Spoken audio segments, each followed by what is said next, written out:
everyone. If you're a little confused by the time not being what Facebook said, I thought I picked the wrong time, and apparently maybe I did, maybe I didn't. But either way, we're just sticking to the advertised time. I got Jeff in the background. He's getting a little set up. He was a little busy today, so he is here. But we're going to be doing a patch digitizing live in Wilcom. So we got Miss Cindy here saying good evening. So good evening back to you.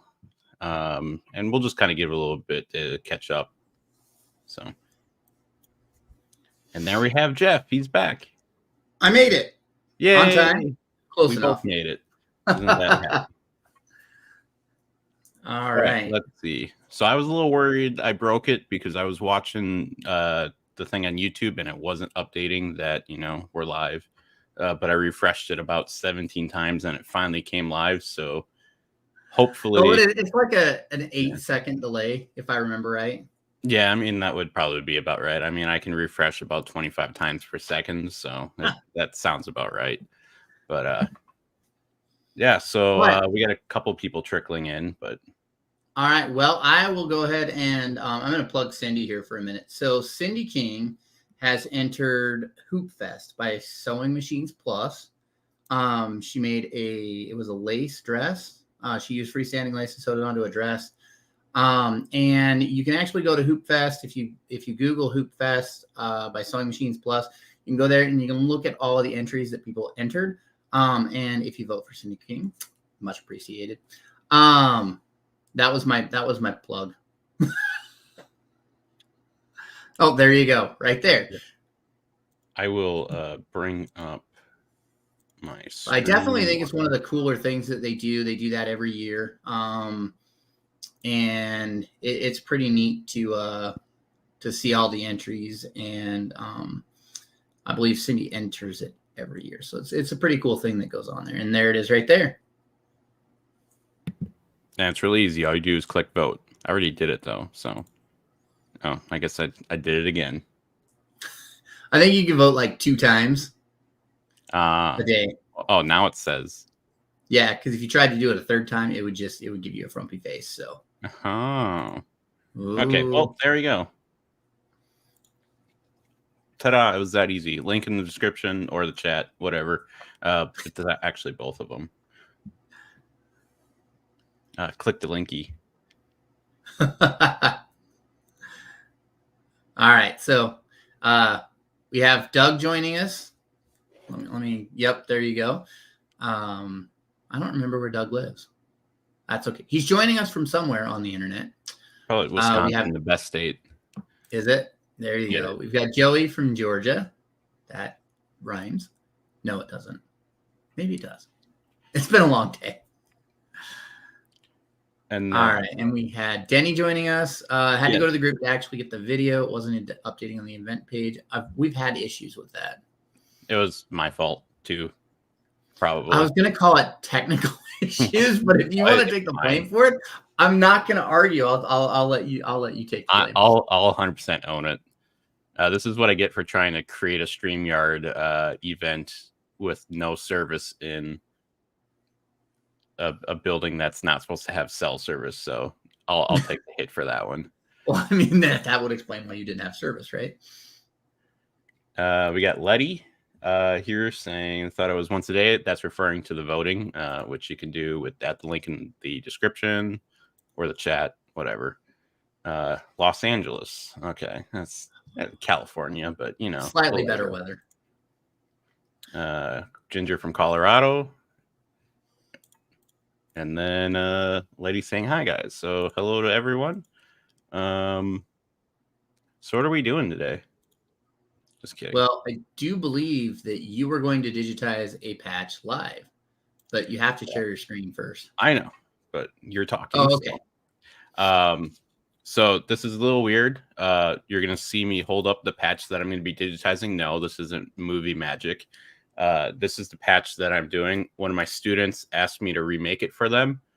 So I actually stole this from one of the other instructors because they couldn't buy it anymore. And they're really expensive on eBay for no apparent reason. So I'm going to be digitizing a remake of this patch live.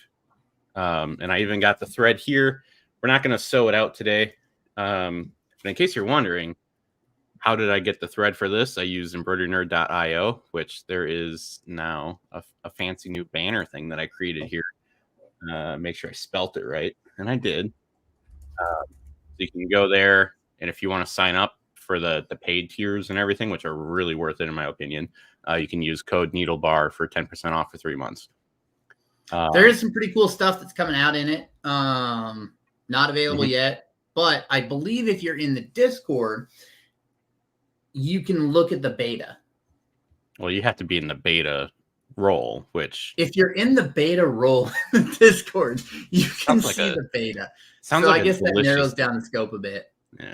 Yeah, just a little bit. There's only like 24 beta testers, so which we might change that up, but you know, it's problem is the features change every once in a while. Jeff gets the first run at it. He's like, Matt, I broke it. I'm like, oh yeah, that's like 10 times a day. Matt, I broke it. No, yeah. I mean technical difficulty. Matt, there's technical difficulties. Pretty much. But yeah, so we're gonna digitize this patch. I got the colors using the thread converter that is on there. Yes, there's a legacy app too, but you know that one's not cool anymore. So, we need to. Oh, excuse me. I need to click this link. You know what? I'm gonna swap the monitors because it makes it. Oh, that's not what I wanted. We're gonna move this one over here. We're gonna bring this one over there. Technical difficulties. It just makes it a little bit easier for people on YouTube to actually see what. It's a different aspect ratio, right? Yes. Yeah. And I even did a thing. So like, you did a thing. I hid my toolbar, so like now you see the full thing. Oh, I got you. And a little bit of a spoiler. That's for another project that we're doing. That's coming out in maybe next live. Stay tuned. That would be fun. We should meet. Maybe we should do that next live. I'm not 100% sure. Vote in the comments. We definitely should. But yeah. So let's get started. So obviously I have this patch in here. I do plan on doing the whole design live. If it goes long, we'll see how long it goes. But one of the things I did, I don't normally do this, but I took the design and I used the Share X tool, and I basically clicked kind of like planning out what layers of this patch I want to do. That way I can just kind of digitize a little bit faster, because a lot of times I just sit here like Dr. Evil or whatever, and like, which element am I going to do next? You got to layer it properly. Looking at this one, it wasn't done the way I would want to do it, so I kind of changed it up a little bit. So this is just going to help me keep the live going a little bit faster, despite the fact that I'm going on about 5 minutes about how this is going to keep me going. So I'm going to throw this over here, and we're just going to get started. So feel free to ask questions. Jeff is going to be here to, kind of help with production and make sure I stay on trail. And, at least that's why I hired him for this. I mean, it's not paid. Don't tell him that. I'm the unpaid intern who's technically not an intern. Yeah. But still unpaid. Got it. We both own the company. So, it's just. We're just both unpaid. Have a company credit card. So. Worse, we're company debted. That is true. But all right, so first things first. So obviously I showed you this design here. So the very first thing I'm going to do is this black background. And I apologize if I clear my throat and you hear that. I had sinus surgery, which is why I haven't been on for the past couple lives. So it's kind of a little bit of, whatever. Residual. Yeah. One thing that does suck about this design, like this actual PNG, it's not a vector or anything, is the black is all black. It's very hard to tell where anything is. So it makes it a little bit confusing, but I also need to resize my patch. So I'm just going to measure with the caliper how big it is and actually, make sure it's zeroized. Let's see, 98 millimeters tall. So luckily in Willcom, I can just do 98. and set the aspect. I think he's gonna have to measure the width too, Matt. There we go. Much better. Okay. So now I got the size I want. One of the things I always do is I always make sure it's in the center. Even though that was pretty much, 1,000th off. So it's not that bad. But we're going to go ahead and get started. So the first thing I like to do is get the actual center or like this the circle because that's where I'm going to hide a bunch of my travel stitches. What? No, do that again. There, okay. Now do that again. So there on all these patches, there's this circle that goes around on the inside, and then there's obviously the outer border. Like I can hide traveling from left to right underneath this bottom one here, and it just kind of helps me contain myself so I don't like get all over the place on it. So I'm just going to get this to the spot it needs to be. I'm also just going to go ahead and make it a satin. And one more disclaimer, because I feel like I need to mention this. I haven't actually done any digitizing for a patch since probably September. So there's my don't beat me up. That's what I'm here for. Throwing popcorn. Yeah, exactly. And I'm going to leave this in a high contrasting color, but I'm going to make it red just because if I make it black, you'll see that you won't be able to see it. I mean, you can, but it's not red. Red is very easy to see. But so now I'm going to do this tatami fill. So on this one, the stitches are going just straight across at a 0-degree fill. And it's a much longer stitch pattern too. So we're just going to go ahead and find the tool to use. So I'm just going to, another thing about this, their border along the kind of dividing the green from the black, it's not like a satin border or anything. In fact, on this part here, they don't even have a run stitch, but then there's a run stitch everywhere else. And right here, this run stitch runs off the green really far, like it travels right through here. They didn't line it up very well, so I have a lot of room for improvement on this design. So I'm just going to go ahead and get started. So obviously with Wilcom, let me know if the beeping is obnoxious, but can't hear the beeping. Can't? Okay, cool. I moved my mic, so hopefully that'll help. And I can feel through here, and I don't really feel the tatami under it, so I know that I don't need to. I'm going to bring this right here. I'll say actually being able to use another patch and hold it is really nice.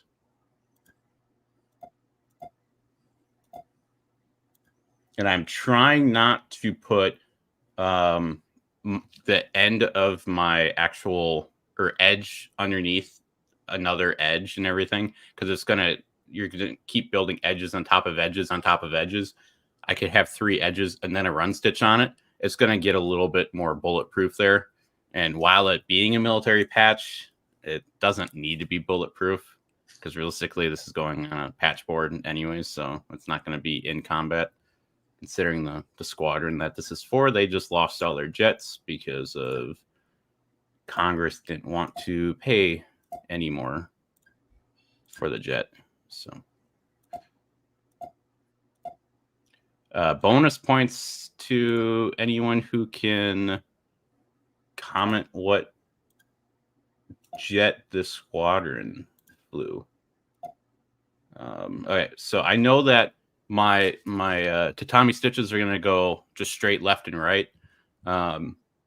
So with pull comp, I'm going to have to adjust this because I didn't plan that when I literally did it until I'm talking about it now. Because it's going left and right, the tatami, it's going to push it up. So that is why I'm actually going to bring it back down just a little bit.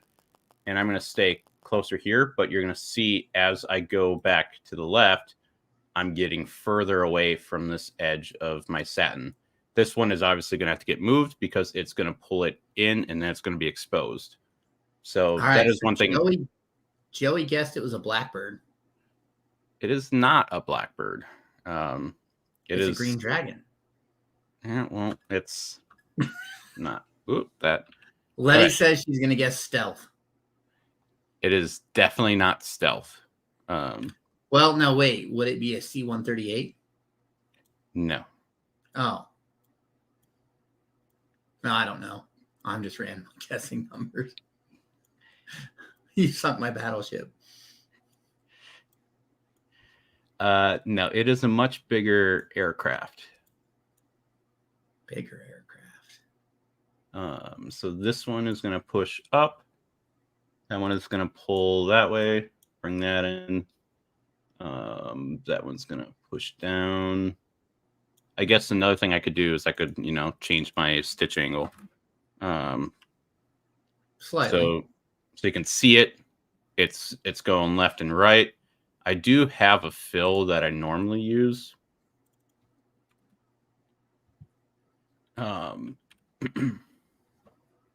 So there you can see, if I get rid of the underlay, just for an example, you can see all the lines are, what if I do white? Is that better? Yeah. Just looking at the screen of what you see. You can see that it's just straight going left and right. That's all they're doing. It doesn't have anything fancy because it's just the background. So I'm going to go ahead, undo this, put the underlay back in. And I'm going to leave that there. And I'm going to keep it out of true view. All right. So now that I got the black, the next thing I'm going to do is I'm going to hit save because I haven't done that yet. And otherwise, I will get all the way and we will have a power outage. And then Jeff is going to be like, well, Google got him again. That's happened before. He talked about Google and boom, he's gone. Yep. Although we do have, I don't know if you do too, but we have severe weather alerts going off at the moment. For me, at least. Yeah, we have a 2% chance of tornadoes. So Letty guessed, is it the TU-2s? It is not. Or T2S? I don't know. It's got I will give you a guess. It is a joint aircraft, and it has to deal with whatever these things are. All right. It's the 4. The 4 horsemen. Right, the 4 joint aircrafts. Yeah. All right, so we got that. And if I bring back my design, just so you can see, so now I'm going to work on my, where is number 1? Oh, number 1, check, done. So now I'm going to do my yellow. The reason for that is because this green goes over the yellow. So I'm just trying to layer, do the least amount of colors or not colors, trims and color changes as I can, because I'm going for production, even though I'm literally making one patch. Which I used to be like, well, I'm making one patch, I don't really have to optimize it. And then I get an order of 40 later, and I have about like 20 extra trims, and I hate myself. So it usually starts with one patch, and then they go, oh, we really like this. Give us another 50. Yeah. That should not happen with this one, considering the squadron does not exist anymore. But you never know. That is true. And this one, the stitches are going the same way. I do not need my Wilcom help. It's just trying to be helpful. Honestly, looking at that the thing you have around your pointer, I thought that your Windows was thinking a lot. I know. I see that every once in a while too, and I confuse myself. I am trying to. Where is the setting? Enable auto scrolling? No, is that it? I want it to move. Yep, that's what I want. Okay. I know Justin hates that, but I like it. And it's I your like that he computer. hates it. Well, back in the day when they were just drawings on cave walls, it didn't auto pan. That is true.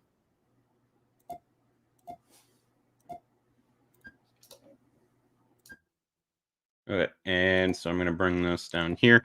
And this design, like if I was just, I mean, I am digitizing.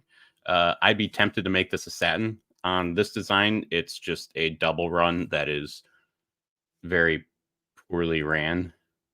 I can tell it's a double run. That's how great it is. Yeah. I don't have anything more wise to say than that.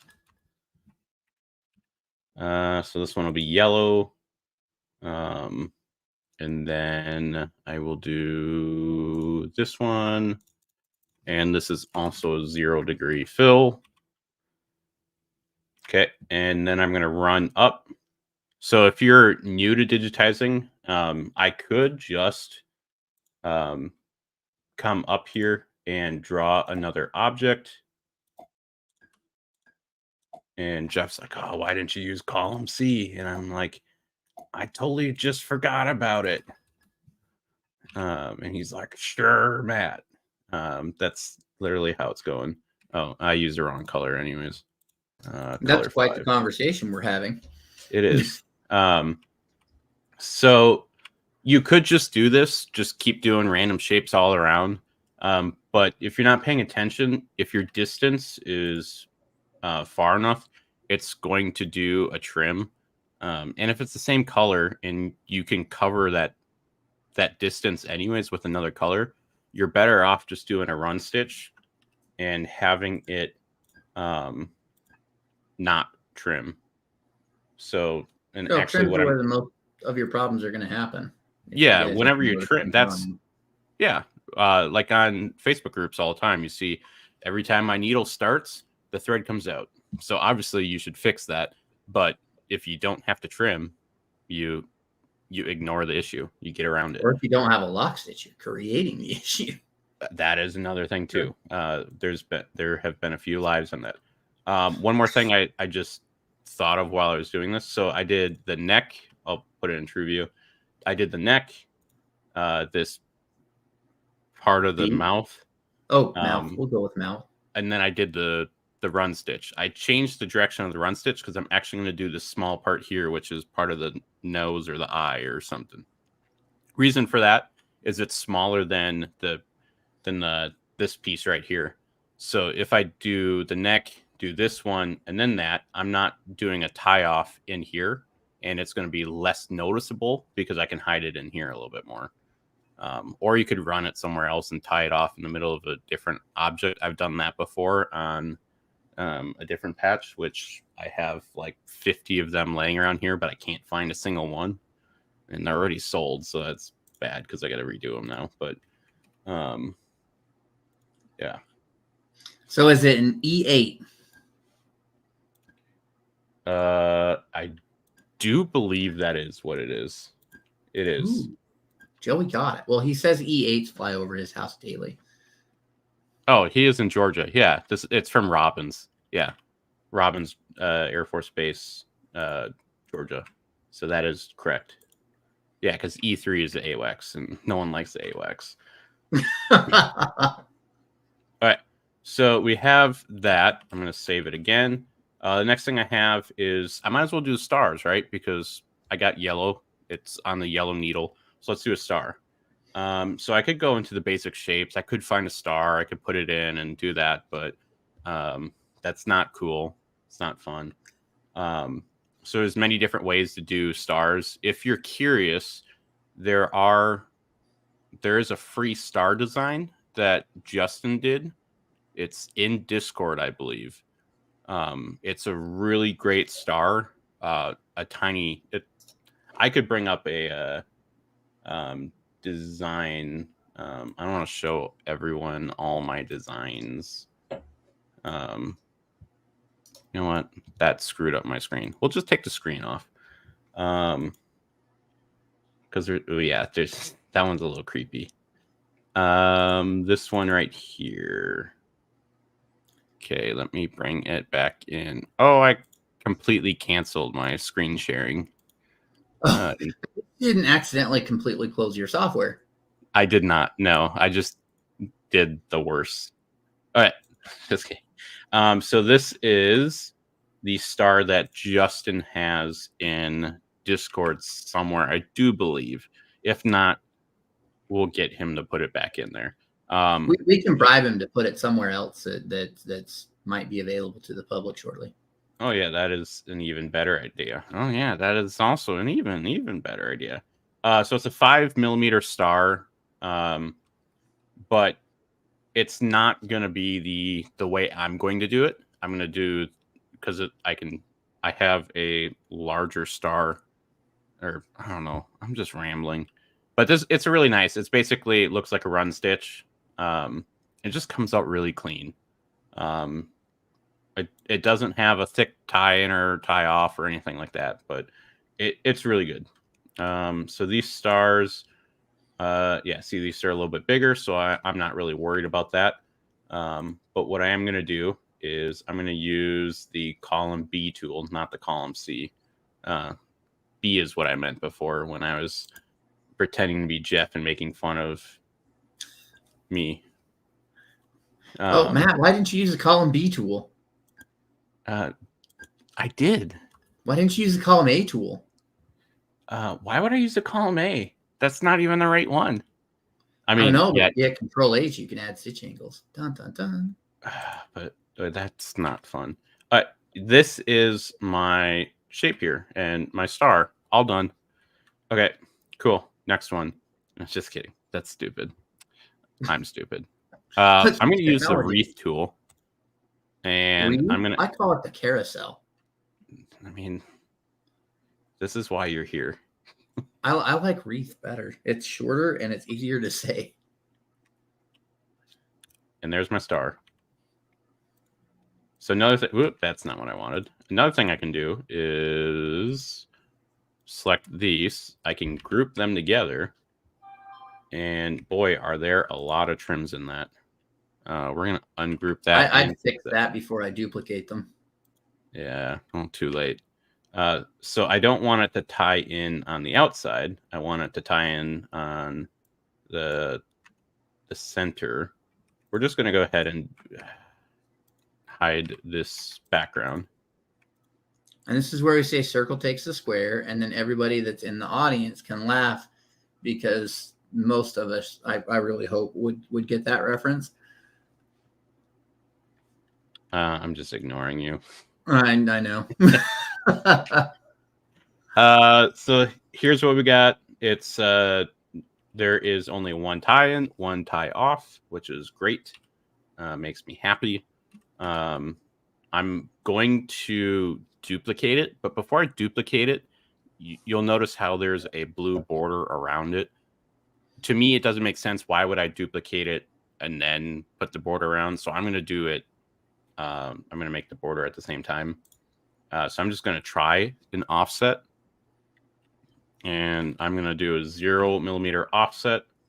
And that should be good. Because it's going to pull in.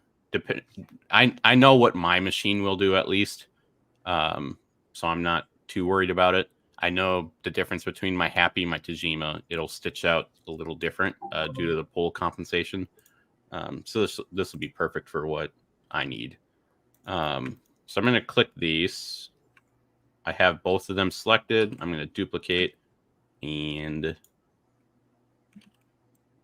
place them all around. We'll do a fun quiz. Let's see the number of audience that can guess this. So what factor dictates how much pull you have in a design? There we go. That's a question for you guys, not me. And we'll make Matt answer it in a few minutes. I'm not on trial here. Yet. You will be. Just hold on. I'll make you answer it after they get their guesses in. So now the issue with this is I'm going yellow, blue, yellow, blue, yellow, blue, yellow, blue. Sounds like a Cardi B song or something, but I don't want to keep switching the colors and everything. So all I'm going to do is I'm just going to hold control, and actually I'm going to undo that. I'm going to just click all the blues and resequence and move them down. See, Now it's so going to do all the yellows. We have a guess of stitch length, which while that does influence your push and pull, it's not what I'm looking for. These are not the droids you're looking for. I get that reference. See, Okay. I'm not old. I mean, I'm not either. I just had someone tell me I look like I was, in the military for 13 years longer than I have been. And I was like, yep, I know. So I got the design up. I just did, so I got the background. So 1, 2, bonus, the stars. I didn't number them because I just planned on talking about them. Next thing is I'm going to do this light green, which is this Robinson Anton color 5579 spruce. Got the color code through embroiderynerd.io. All right, so we have Anthony that says the material determines the amount of pull. That also influences. See, this is what I really like about embroidery is because it is kind of a holistic approach. There's a lot that really goes into what determines the pull. But if I use the same material and thread as Matt, our machines will probably pull differently. They definitely would. And I have 2 happy foreheads. For a while, one was a completely different sew out than the other, and I couldn't figure out why. Turns out a setting in it, pull comp, was completely different. One was 0 and one was 0.2 or something, whatever, the correct. And so Joey asked, where do you join the Discord? I went ahead and put links.embnerd.com. There is a link to the Discord that you can join there. I highly recommend. I will say, though, the answer that I was looking for was your tension. So if you have a higher tension on your machine, you're actually going to get more pull distortion. Yep. See, Anthony got that before it even came out of my mouth because of the 8-second differential. So then it's the tension on your machine, and it absolutely is the tension on your machine. He gets, I don't know. We'll come up with a prize later. Yeah. You may have seen me do like just a small object, and then I kind of debated life for a little bit. Basically, I was just looking at the actual patch. They just put the darker green over the light green. I was going to do each shape individual, but this just makes a lot more sense. It's not super thick. I don't have to worry about it getting super dense. Now I'm just trying to remember what my stitch angle was going to be.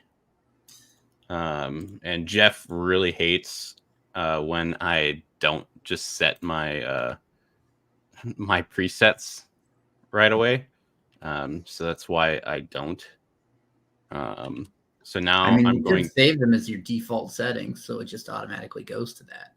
I could, or I could not. It's like Schrodinger's cat. You never know what's going to happen when you open your software. Yeah, this is why we don't have Matt digitize live. I mean, I guess it's entertaining, maybe. I don't know. And then this I'm one, thoroughly enjoying myself. Yeah, this is great. Yeah, I mean, maybe people should comment whether they want Jeff to continue digitizing, or if every once in a while Matt should do it. I mean, I don't mind it. I just want,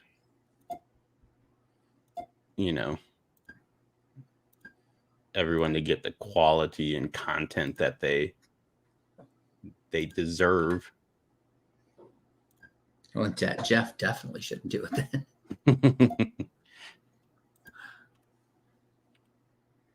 Okay, so we're going to go ahead and I'm just going to bring that back out.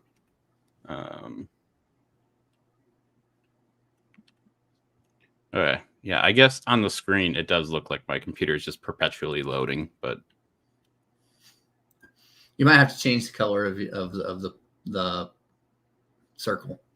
I mean, I had it match the videos that Justin did for the super secret project that may be discussed in 14 days or so.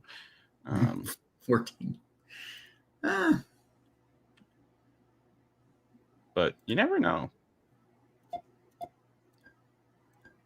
And I'm just gonna go a little free willy there because it doesn't have to be the exact same. This part they did not go all the way. So I'm gonna come here.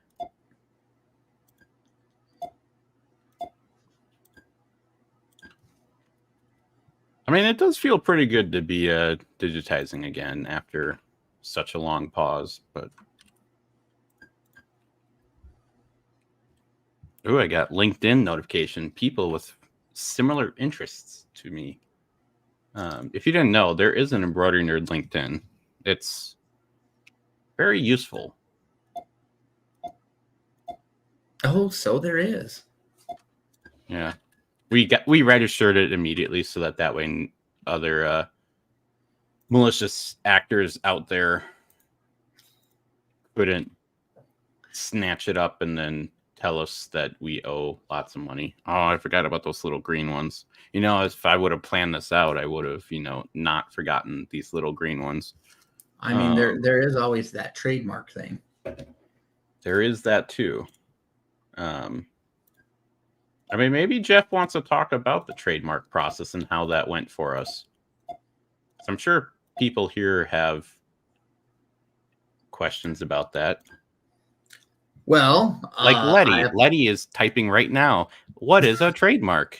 I applied for a trademark. We actually have a trademark for Embroidery Nerd.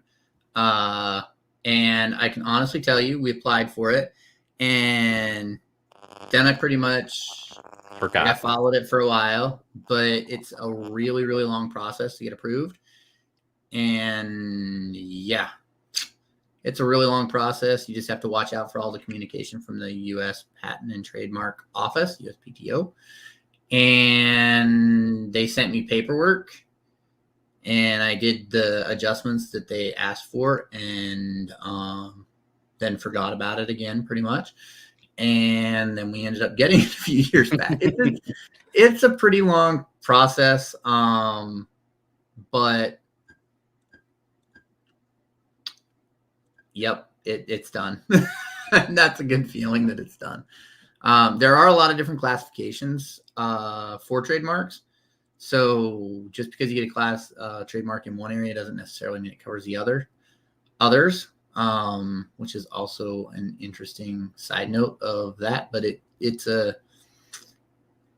very complex system. Yeah. So Letty says she applied for hers. It takes 10 months. I know I want to say I applied for ours before COVID, and then COVID happened. And so it took years. It took forever. There was also, didn't we do the wrong category or something too? And they reached out. Oh yeah, but he reached out, like he called me. And he said, I can either send you the paperwork and you can fill out the paperwork and we can add another 6 months to this process, or you can just give me verbal approval and we can change it right now. Yep. Verbal approval. I like the 6-month one. Well, I mean, yeah, but you also work for the government. So Joey asks, how do you like the Happy Machines, Matt? How do you like your Happies? I like them. They are older. They are from 2004. I got them used, obviously, because we're not going to talk about how young I would have been. But there was a learning curve. If you heard Jeff make a comment about tie-ins, there was definitely not a period of 2 weeks where I thought the machines were just broke and troubleshot them with Renee from TexMech. Great guy. Turns out this idiot accidentally disabled tie-ins on the file that I was using to test the machines. So my known good file was an unknown bad file. So there's nothing wrong with them for about 2 weeks. Granted, I hadn't used them at all, so how was I supposed to know? To be fair, some machines will add, if they don't see a tie-in, they'll add it in. Yeah, but that was disabled, I think, or something. I don't know. Whatever. That was so long ago. But they've made more than enough money back for the little bit of pain that I had mentally. But I just did the white next because that's going to be covered up by the dark green. So that's why I went ahead with that and didn't tell you that, but now I did, so I made up for it. So, yeah. I mean, am I happy? Not too bad of a machine. It's worked well for me for years. TexMac's been pretty good. Good company to deal with. Renee's fantastic. I think he's their trainer. But he also does their social media stuff. He's fantastic if you run into problems. He's a great guy, very knowledgeable to help you out. So if you're looking at Happies, I think they're decent machines. What's even better, if you tell him that Jeff sent you, you get a free Happy. Yeah, I don't think that's how that works. Oh, I guess that's Matt, but not this Matt. I have no power of that. In fact, just don't trust anything I say.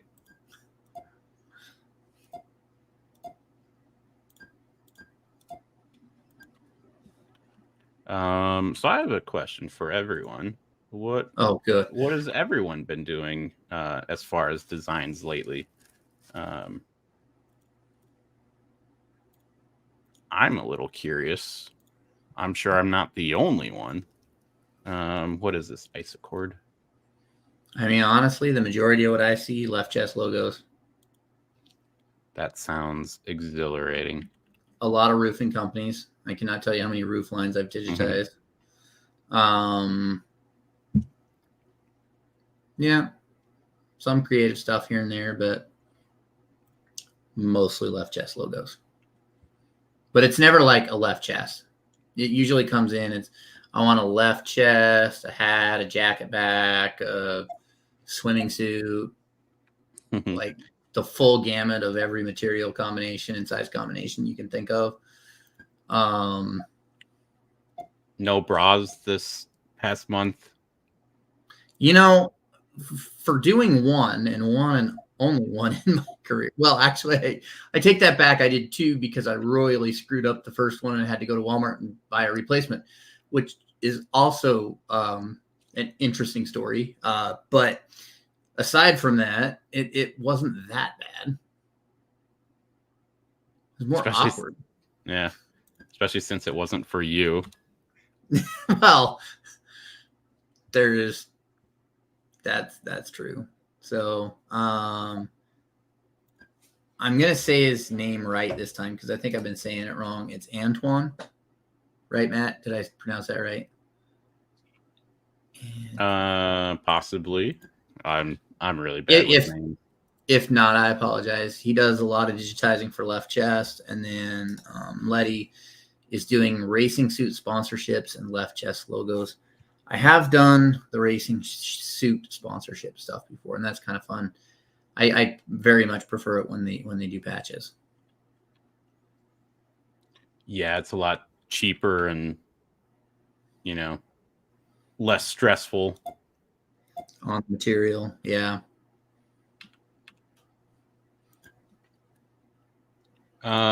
If you saw, I deleted the object I made because I decided I wanted to break it up. Oh, I'll bring my shapes on. That's why I can't see anything. I just got, what? Not a manual stitch. That's not what I want. I feel like a Dora the Explorer, but for digitizing. Okay, that one. And so when does the swiper no swiping come in? That is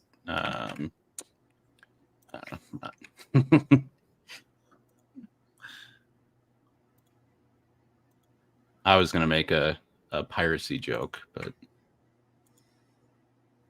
if I was clever, I would have had something witty there too. But I don't. I'm sorry. But so I got that one. There is. They have a weird stitch on here. I don't know what that's for, but we're just It's gonna probably go. an artifact. Yeah. So I'm going to go ahead and run down here, and we're going to do this shape. And this is just one really long satin stitch. It's probably not as... Oh, it's only 7. Okay. So they just did this whole shape here as a satin stitch. So I guess that's what I'm going to do too. I guess that's the benefit of, you know, So we cloning got a Scott patch. from Sunrise Tactical saying he's working on a hat logo right now as he watches us. Otherwise, left just logos and hats to pay the bills. It is spring and lawn companies are out in full force. And they need hats and shirts to look professional. Well, you know what they say, a hat a day keeps the bank away. It's going to take more than one hat a day, but yeah. Well, if I'm charging you for it. Oops, someone had a Discord notification. Yeah, we had somebody join our Discord. Ooh, that's exciting. Yeah. We get notifications that let us know. So we're going to get rid of the auto split, but I am going to draw this back up a little bit because it doesn't need to be that long. And then this, I wasn't planning that. We're going to cut this. Get rid of this shape. And we're going to... So for those of you who haven't noticed, because Matt's super small, we'll make him giant here. He keeps looking down at the patch in his hand or on his desk. Yep.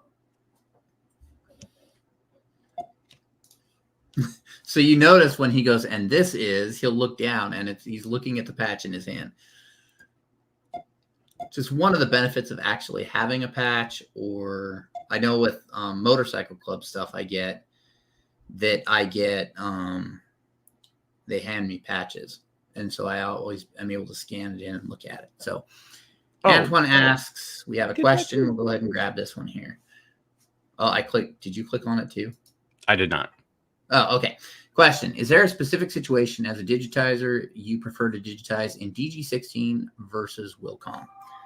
Well, as somebody that utilizes both, I can tell you that I definitely prefer the graphic capabilities of DG. The vectors in it just come out a little bit better, and it's a lot to do with the types of nodes that they support. I do definitely prefer DG17 over 16 because they've added a lot of cool stuff to it that makes it easier for like resequencing, some of that stuff. But I digitize more in DG17 than I do any other software right now. I did not follow what I was going to do. I was going to do the bottom rocker. So if you didn't see, I did scan this in. So I just, I like the printer that I have because it's the printer scanner combo, and you can scan directly into a Google Drive, which works really nice because you just slap it on, click a few buttons, and then it pops up in Drive. So I just set it to color, obviously. Default's a grayscale. I don't know why. Scanning color is free. But then it goes to 100 DPI. I just up it to like 200 or 300, scan it in, and then I can go through and I can, pick it apart a little bit on screen if I want. This is how I used to do an outline for like a like my laser cutter before I got to CCD and everything. I would scan it in with a quarter on the side. Because a quarter is 24.26 millimeters in diameter. Use the same quarter every time. I don't know if you can hear my dog barking, but there's the dog tax. And then I just scale the image to the quarter, and now I have a high res scan of it. But it's kind of hard to see what's going on because black is just black on here. It's hard to differentiate, but it's a really good way to, you know, plot out a stitch. So if you're going to use your embroidery machine to sew Velcro on, if you just run one patch off, cut it out, scan it, you can then get an actual path of where you want your stitching to be. Because obviously you're going to have the push-pull compensation. It's going to distort a little bit.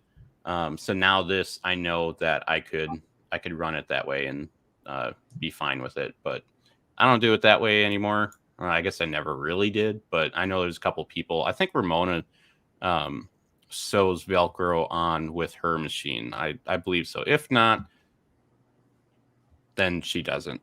I don't know what to tell you. But so now I'm going to do the bottom. We're going to just click. Excuse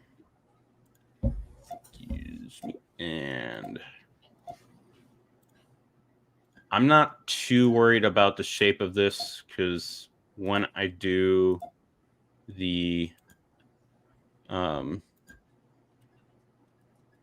actual black border, I'm going to reshape all of this anyways. I'm just getting it sequenced properly. So I'm going to do this green, this one, and I'm just going to delete this line and place it back in. I don't know if this is going to help you guys see this, but I'm going to dim the graphics. Hopefully that helps. If not, I don't know. So I'm going to do this shape here.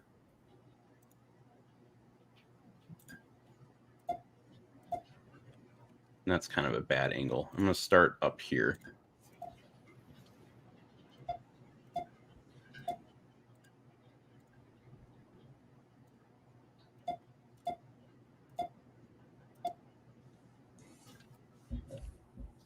Okay, that looks a little funky because it is going straight like this. So it's doing an auto split.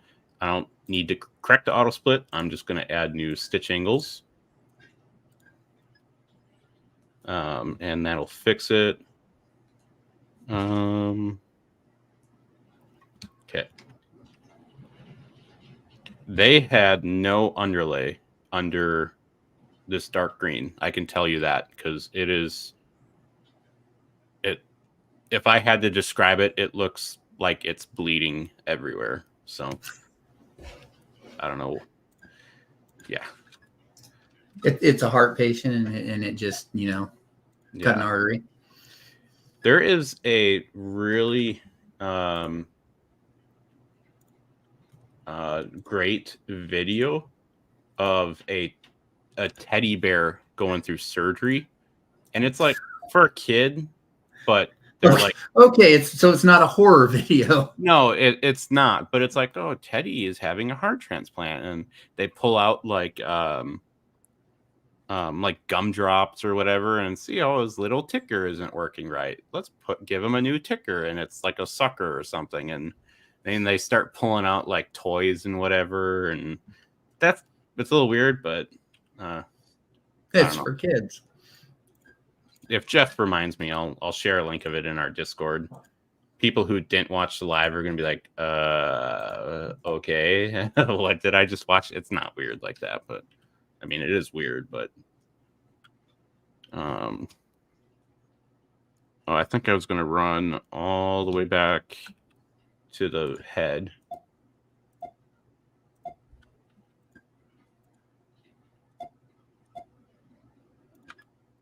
And then I'm going to do this one, then that one, even though on my diagram I did it the other way, but it doesn't matter because I'm the captain now.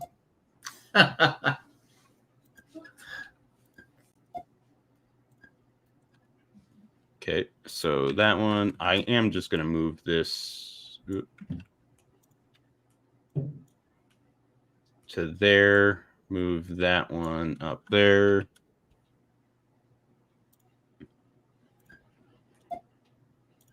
And I got to be mindful of this gap because, well, okay, so this white one, this white isn't supposed to be here. That's what you get when you pay someone on Fiverr to digitize a patch. I literally took a picture of this and sent it to them and said do it. But yeah, so if you didn't know, you get what you pay for, or you don't get what you don't pay for.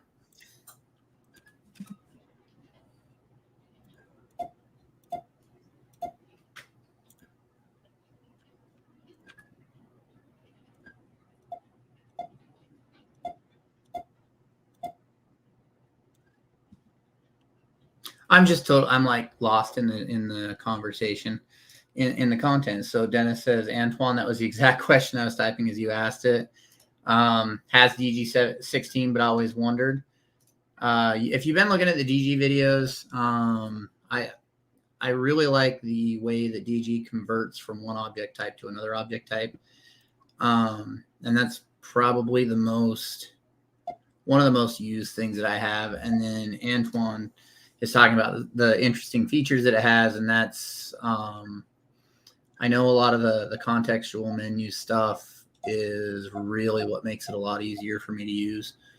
The resequencing, the little box around it. I think maybe not next live, but the one after that, we should just do a straight up Q&A on DG17, where people can come in and look at the software and ask questions about it while we're running in it, because I know it just released. So I think that would be a helpful live too in the future. Matt, you write that down and remember it. Okay, good, because I'll forget. Yeah. Actually, we'll do a shameless plug. There is a channel in our Discord called Suggest a Live Idea or something like that. Oh yeah. Just post whatever you want us to do. We're here for you. We're free.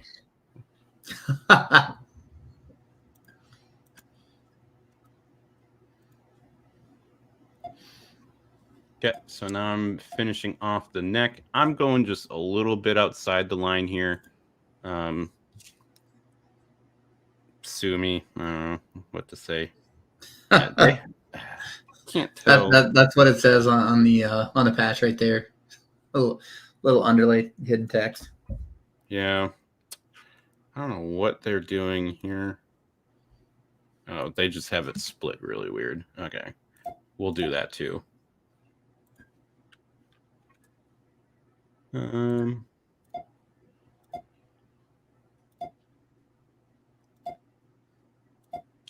So I will not be sewing this out in the live just because it's going to take a lot of time to set that up. I'm not. I mean, technically, we're almost at an hour in 4 seconds. It's not going too bad, but I know it was going to be a longer one, but we can kill it whenever we want. Yeah. Well, we could. I'm still reading the comments. Yeah, so we could definitely do that. We could do a Q&A for DG17. And I don't know if it'll be the next live or we might have to do one after that. We'll see how our announcement thing goes. But Q&A would be very good. There's a lot of neat features that they've added. There is, and just looking through the release notes, I installed the update. I was going to do this design in it, but I'm not as proficient in it. So speed-wise, this just, right now for me, this makes better live content. Matt's faster in Wilcom than he is in DG, and I'm the opposite. Correct.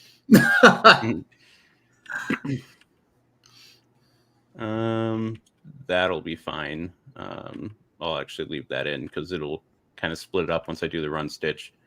Okay.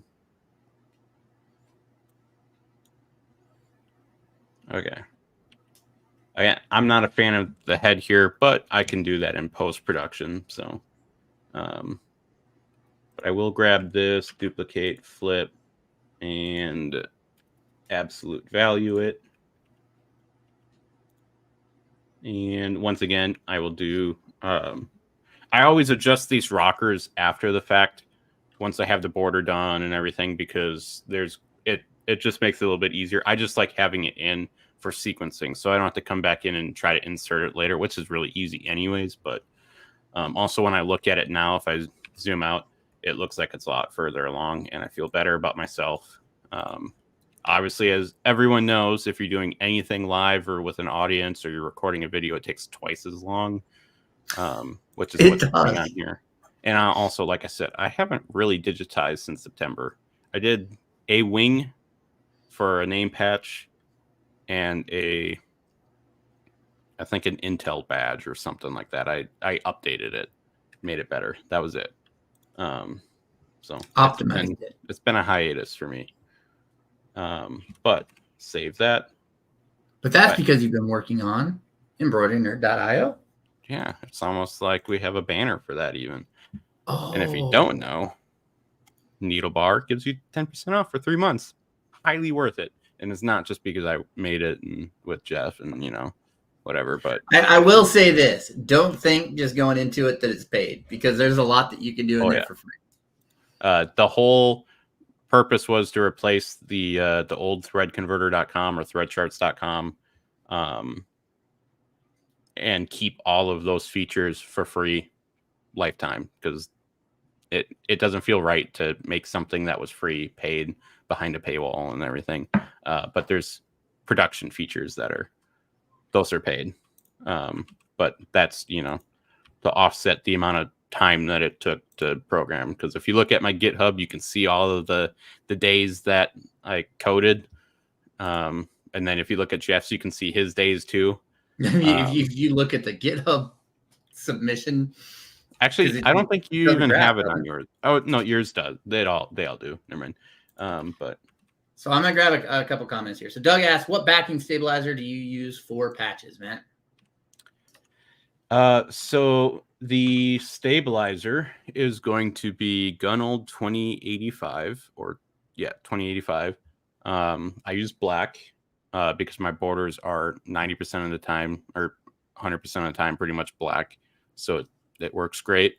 I would not use white on a black border because no matter how much you try to either use heat or if it's any other type of way, you're going to see little specks of the white stabilizer, and it's really annoying and distracting. So try to keep it close enough to the color of the border, just like 3D foam or puff embroidery. You want to use a yellow foam on a yellow object. You don't want to use black unless you're going for that kind of a look. But and then so that's stabilizer. I do one layer of that, and then I use our special patch twill, which you can get in our store, theembroiderynerd.com. And I just use one layer of that, and that's it. If I'm doing my name patches, I'll double up the stabilizer just because I like my name patches thicker and just sturdier. So that's what I do. And all my patches, they have Velcro on the back too, so they get really stiff. So yeah, it was a good question. I liked it. And Jeff is muted, so that's why he's being quiet. But well, I was coughing and then decided that maybe I would kill this giant spider that just ran across the floor. I didn't though. We don't know where he went. That's a leader, Adam. Problem. I use the 2085 too. I'll usually throw like the Madeira 5mm heat seal on the back. When I want them to be a little bit stiffer, I'll do that, or I'll use some 4-ounce fusible. one layer of that actually makes a pretty decent stiff patch. I don't think that's readily available. Matt's holding something. This is the answer to a lot of people's questions. I don't know what that sounded like on the microphone. Probably a little weird because it's right here. Jeff knows what this is. But in case you guys don't, this is Gunold's BSN. It's really expensive, but rightfully so. It is the strongest stuff, at least that I have used. I just saw Ramona posted something on the Discord about some possibly even stronger stuff for patches. I don't remember what it's called. Like Lone Star adhesive, I think. Yeah, it was from some Texas company, but this is, it's really expensive, like really. You have to have a business license to get it from gunold.com, which is a little annoying. SIIstore.com, their distributor. There you don't need a business license or an EIN number. I want to say, don't quote me, it's like $300 or something for a large roll. I don't think this is the $300 one. I think there's like $100 one, and I think that's what this one is. There's two types: household iron, which is type H, and then a heat press, which is not type H. I think that might be the other way. I don't remember. I don't know. I mean, heat press starts with an H. Household iron starts with an H. I don't know. This is the household iron one. I can heat press this. It just requires less temperature and less pressure. It's going to be a little less strength, I think. Maybe. I don't know. I haven't tried it. Gunold's the only manufacturer that I've seen that actually put a rating on like how many kilonewtons of force it will take to remove or break the bond. It's a lot. This stuff is strong. Oh, and as long as you get it nailed down proper, yeah. So this is what you'd put on the back of a patch if you're ironing onto something to be permanent. This is not what you get to put on the back of a patch to sew something onto a patch. This is not like it just slipped my mind. It's not like heat seal or that's not what it is called. Heat seal, yeah. Heat seal. Okay, this is not for heat seal. This is an adhesive. So don't buy that. If you're buying something just to seal the thread, the heat and bond works great. You can still sew through. You can use it to temporarily affix to your garment. Like I have the wrapper or packaging for this. Yeah, but see, I think the purple one is. Yeah, this is no sew. So apparently you're not supposed to sew it. Yeah, the purple one. Down behind me, which you can't see through me, there's a box there. That was, I think, $60 for 75 yards of it. I got that from my local sewing store. That's what I use primarily. I rarely pull out the BSN. Most of the time I forget I even had it. The last time I used it was I cut off a yard to ship to someone as a sample. I'm going to crack my knuckles, and we're going to go down the list here because we've got a couple of questions. So I'm going to try and grab the questions. It is Lone Star adhesive, and Ramona's going to be getting it tomorrow, so she'll be able to tell us. Doug says that your roll looks like the smaller one. He bought the home iron-on as the patches will be sold retail. Dennis asked if we do embroidery business full-time. So it is my full-time job is a stay-at-home dad, and my not full-time job is embroidery. So pretty much embroidery is my job, mostly during school hours. But I don't work a full 9 to 5 on it. Matt is in the military as his full-time job. And then Justin is a production manager at a apparel decorating company. So I would say that that's his full-time 9 to 5. He's not here. We can dox him. Oh, yeah, we could. There we go. So Doug says, I was told to use thick solvy to stitch placement line, then place the pre-cut twill down.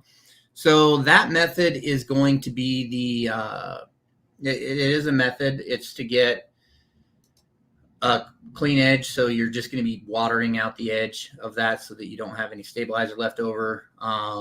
You could do that with, I like the nylon based stabilizers because I prefer to use heat and it brings them back a little bit. What Matt was talking about earlier with the 2085, that would be where he was hot cutting the patches. I will say if you are going to use the water soluble stabilizer route with doing the placement line and then the cut line, I would still recommend adding some stabilizer in there because when you do wash out the stabilizer to clear out that edge, you're washing out all the stabilizer. And a lot of the patches, when you send a patch into a digitizer and say, hey, I want this done as a patch, they're not going to digitize it for basically a freestanding patch. That extra stabilizer in there is going to matter to your overall finished product. It's going to make it, one, it's going to make it a little bit stiffer, and two, it's going to make it it's going to give it some more support after you washed it out. But that is a method that I've done and used. So it is a method that will work. I just prefer not to use water soluble stabilizer if I don't have to. And then you're asking what nylon one do I use or to use? It is the Madeira calls it Weblon. Gnold calls it, I think, soft and sheer. It's got kind of like almost a basket weave pattern to it, but it's you want to make me full screen? I can make you full screen. Need. Yep. So that's a 1.5 ounce stabilizer. So you do have to, double it up and add a little bit more in there, but it's what's used a lot at the for like my mind's gonna catch up to my mouth here for a second. Yeah. It's like Minority Report. Yeah, like dry fit material. What I like about it is I basically do the same steps as I would be doing it on like a water soluble. It's just I do it onto that nylon, and then you cut out close to the border, and then as you bring a flame around it really quick, the nylon melts at a lower temperature than the polyester thread, and so it disappears really nice. It makes a nice clean edge.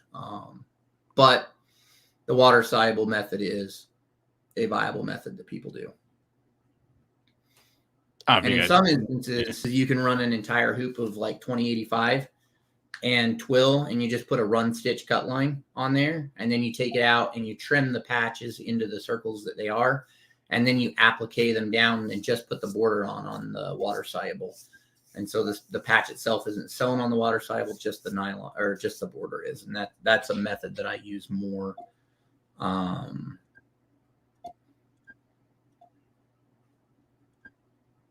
It's a method that I use. There we go. There's so many different ways to make a patch that it really doesn't necessarily come down to the right way. It's more the way that works best in your workflow. Yeah, I mean, there's also many different types of patches too. Like, I don't know if you guys saw, but in the Discord, I posted these tiny little. I'll open up the design once I get this line done. But they were tiny little critters.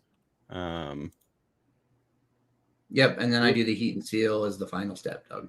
This guy. So these are, yes, ugly, but 18 millimeters tall.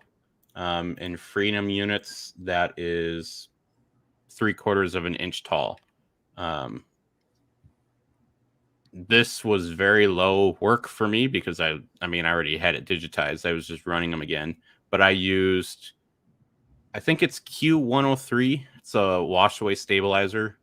Eric recommended it in one of his take-ups or in person. Yeah, they don't make that anymore. It's going to be the because it was from Enmart. It's the Vilene.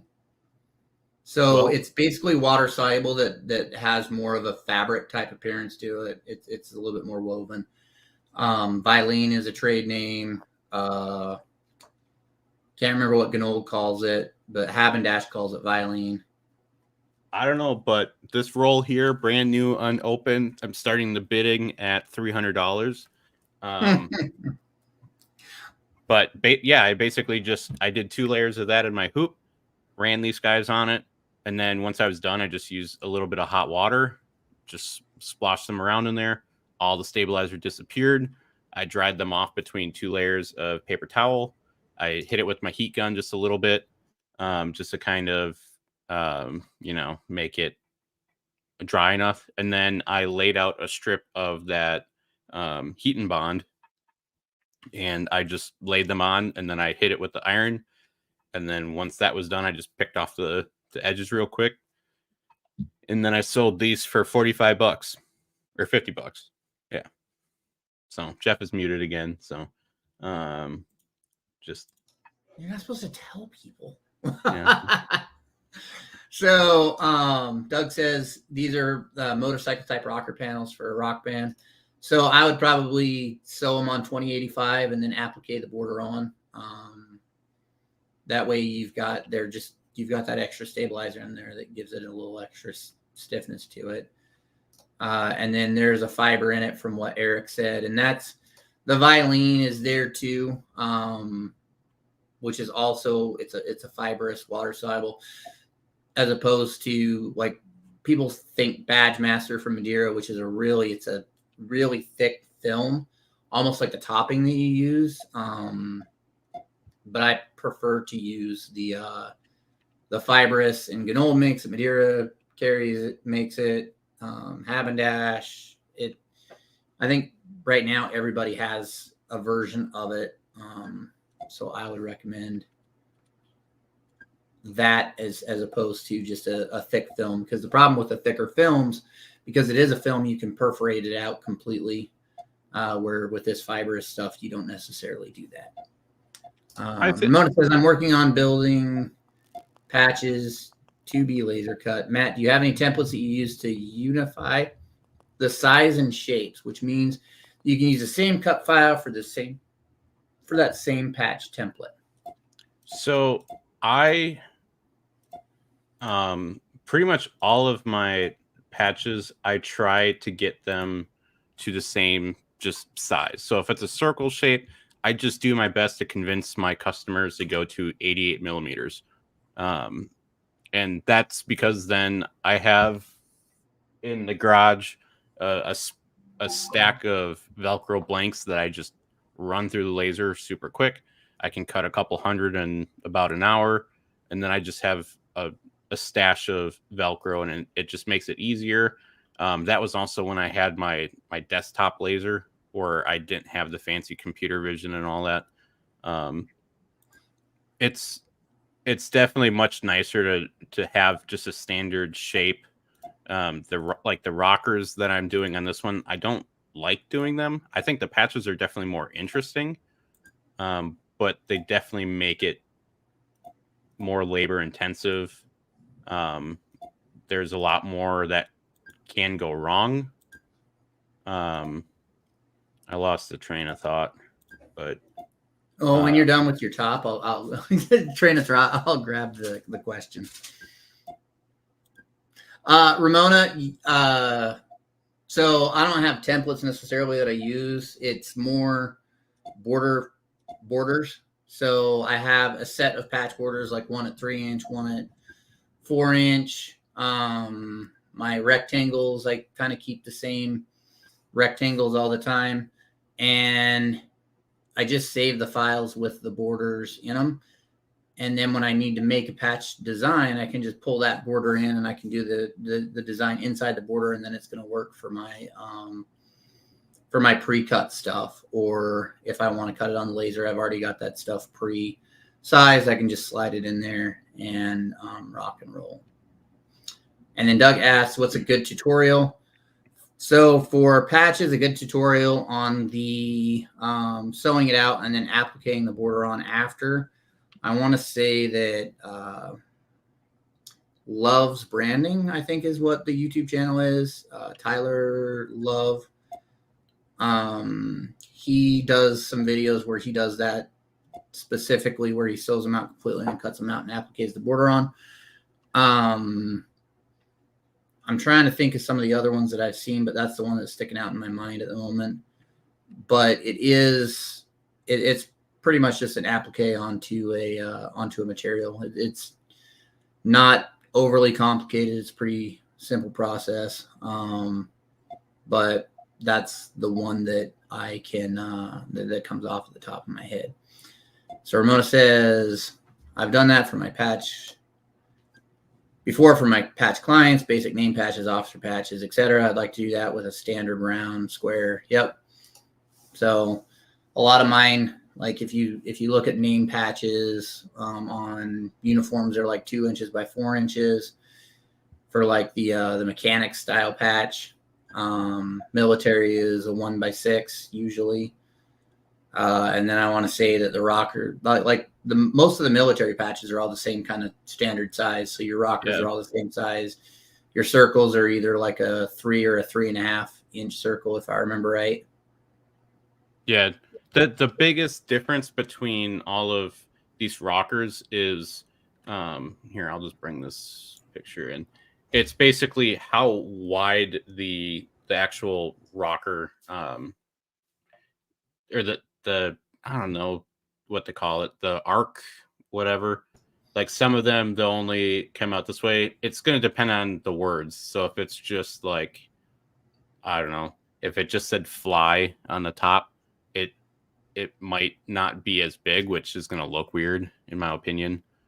Some of them, they're not symmetrical. You'll see one where it's narrow on top and it's super wide on the bottom, whatever. But it all depends on how they do the design. I do have like a standard patch border that I'll pull in a lot of the time. Whether or not, yeah, it's not even in my recent.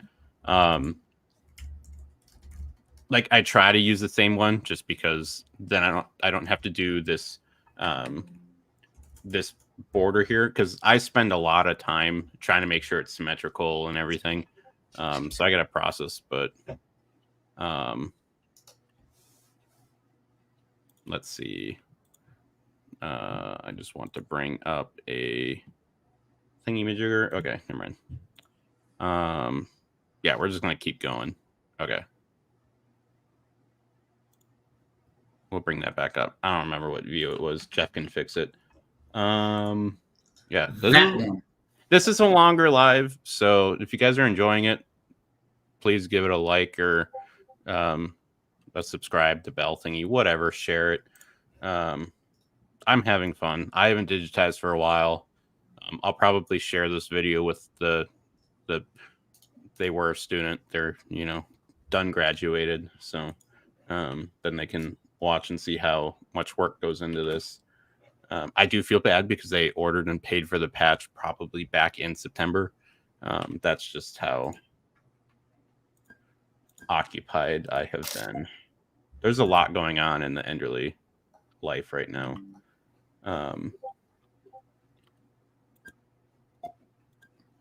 So if you haven't noticed, which you probably can't tell anyways, but I am doing a mixture of different run stitches.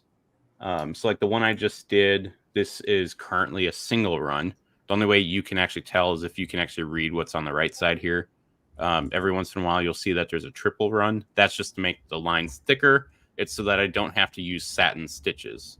Because satin stitches make the design really thick when it gets into smaller areas.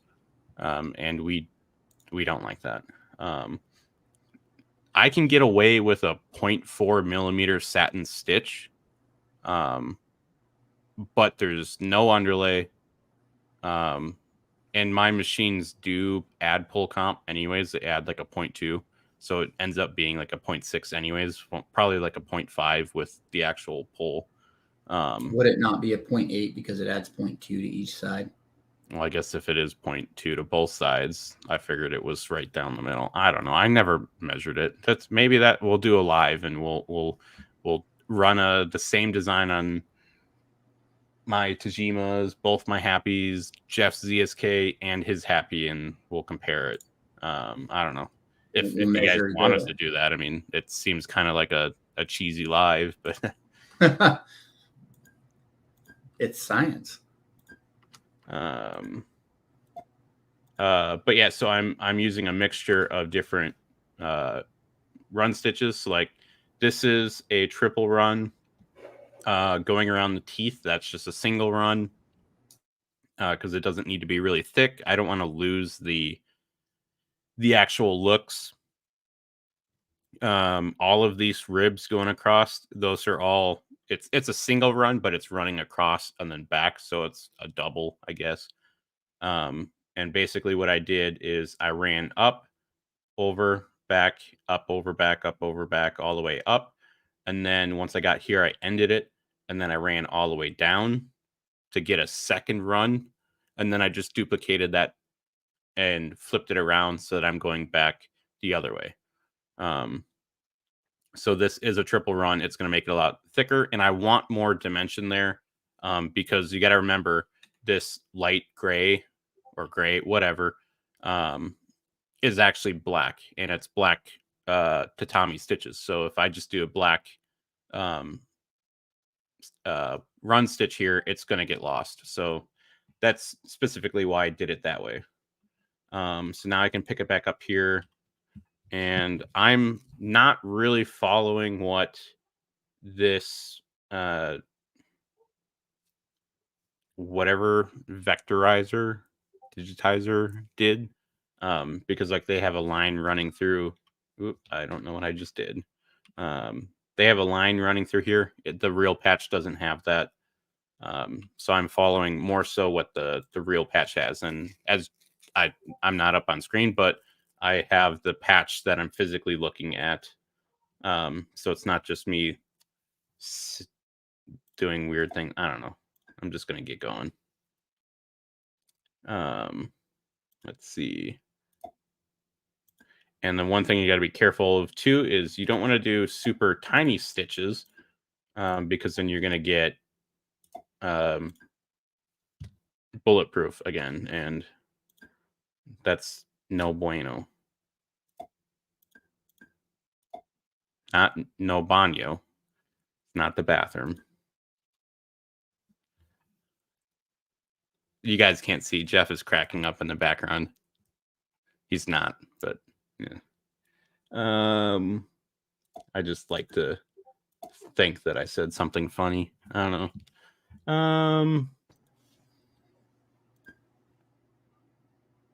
I bring it back and go back that way. All right. So Sunrise Tactical said, yes, seeing a similar stitch out from different machines would make for great conversation. I'd be interested in seeing the nuances. And yeah, I mean, every machine, you would think that sending a DST file to every machine would produce the same result, but it doesn't. It definitely does not. I know Jeff is. We've had discussion before in private about how he does a design on his Happy, and it just doesn't. Not that it doesn't work on his ZSK, but the amount of time it takes him to work on getting the design to look the same on both machines, it's just easier to run the 20-piece order on one machine, and it'll take twice as long, but consistency is also when I start important. Hitting 50 pieces, it needs to run on both machines, and I'll spend a little extra time to get it to look the same, but just right out the box, it doesn't necessarily look the same. And I'm getting close to knowing just about what values to throw at it, so it takes less and less time each time I do it. But I also retension the ZSK, and so it changed that a little bit. Doesn't quite pull as much as it did when I first got it. Actually, that one will be a triple. So this one I want a little bit thicker to just kind of give it that dimension. So it's going to be technically 5 passes or 4 passes there. Because I'm running down to there and then I'm running back out. But I'm doing, 3 stitches. Let's see. And then this one runs all the way here like that. And just so I don't have to keep running all around, I'm just gonna run up. Actually, yeah, I'll run it back. In case you're wondering, I do talk to myself just like I am doing when I'm not on a live. So this is very real. It's just slower. He doesn't have the distraction. Yeah, I don't have a Jeff throwing popcorn at me. Yeah. Oh, I wish I could actually. We should make a virtual popcorn throwing machine so I could push a button and it would actually throw popcorn at you. Great. We need Mark Rober to help us with that. All right. So Denny says, how often are you retensioning your machines? When it's necessary. Yeah, I mean that's a bad answer. Up pretty close to the correct answer. Retensioning if I'm having a problem. Most of the time it's when I'm doing a deep clean. So I'm pulling all the tension knobs off and cleaning all the discs. That's the word I was looking for. That's pretty close to the only times I'll retension the machine. Occasionally I'll do some small tweaks while it's running, but if it's a lot of times, if you're having tension issues, it can just be solved by popping your tension discs. So grabbing the disc, pulling it open and releasing it. And that little bit of force and air that's generated by that will kind of clear out the disc a little bit. It'll kind of help reset that disc. But it's not something that I tear into a lot, mostly because I don't like to. It takes time to do. I know Matt's redone his Happies, and it's what, a forehead at 12 needles. It's 96. Yeah. Needle. Yeah. With 3 tension discs a needle, and yeah, it can take a bit. So you shouldn't have to adjust your tensions very often. But you know, sometimes if you're running a different thread, I'll adjust sometimes when I'm doing metallic. I've put thicker thread in there. Like if you throw in a 12 weight thread, you're going to have to adjust your tension because your machine is not going to have enough tension on the thread initially.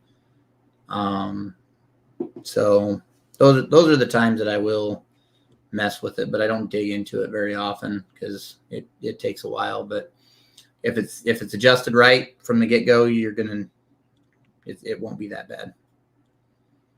Ramona says, heck, I only have 20 needles and I think that sucks just to change the needles even. Yeah. So I run titanium needles, so I don't have to change them quite as often. With the titanium coating, the tips of the needles, the points are a little bit more durable. You get a bit longer sew life out of them as opposed to the chrome needles. So there are things you can do, but now I'm rambling. I can't get this to go away now. What are you trying to get to go away? Oh, that. Yeah. That happens sometimes. And it's fixed. Yeah, I just decided that. So originally I was going to come back through and do this line after, but I just brought it in so it'll stitch it earlier. So I'll do that one, ends here. It'll run all the way down in there, trail back up, do this side, come back up, and so forth. So that way I don't have to run all the way around.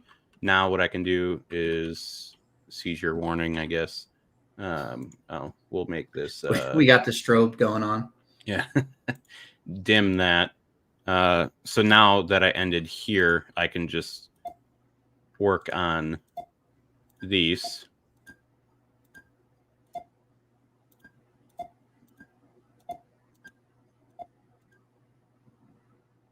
And bring it out. And now I'm done with my line work. No, you still have one in the middle. I mean, I have one in the middle. Oh, yeah, I do. Okay, fine. I did not do a line here. They have one, but I think that it's just it. No, I'm just not doing it. That's too far to go back. It's not, but like the amount that it would contribute is not much. Worth the effort. Yeah.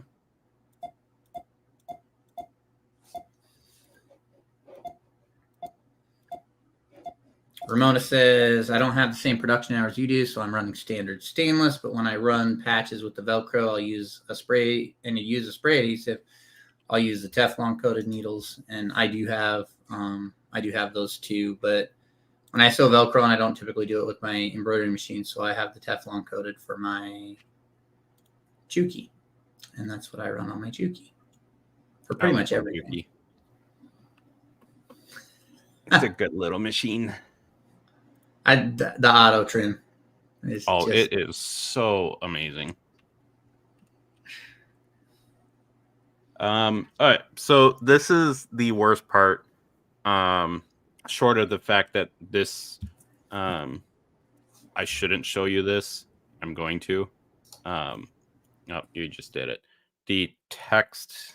Let me just grab my flashlight, which is also my phone. So you can see the text. It's not a typical text. So that's fun. I will have to match that. I don't know. I know that the title is doing a complex design, but the amount of time it'll take me to do the text means it'll be way past time to, get dinner or whatever. And you can see even the Fiverr, I will make a vector of your patch that I used. They didn't do the proper text. So you remember when you sorry, what? Scan. You had the scan. I do have the scan. That would have been easier than your flashlight. Yeah, phone. It's still a little hard to read, but let's make it big. It is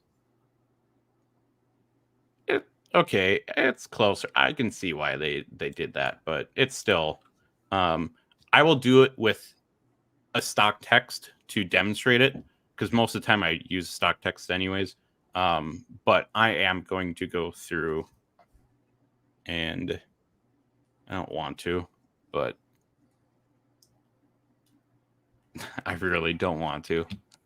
Considering I don't have clean line work to go through, I'm gonna rescan this with a different, probably black and white or grayscale or whatever, so that I don't have all the color, just to make it a little bit easier. And I'll do that, some off-screen mining. If you watched some Minecraft videos, that's a joke.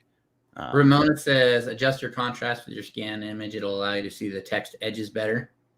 Yeah, that was just one of the things I didn't do. And Antoine says, do you guys change needles to a smaller one each time you have extremely small text? No. I actually have on the ZSK that I run more of the small detailed stuff on. I have 2 needles that are 60 weight thread with 65/9 needles, and they just live there. Hey, I knew that too because it's in embroiderynerd.io. Oh wait, we didn't launch that feature's not available yet. I'm not allowed to talk. I was sworn to secrecy. I hope that is not what I meant to copy. Yep. Okay. And Ramona says she keeps her number 15 in a 65/9. So that's what I found too, is I'll just dedicate 1 or 2 needles and leave it that way. I've noticed a lot of on my ZSK, the 2 needles that are 60 weight thread, it's black and white because the majority of my text that I do is black and white.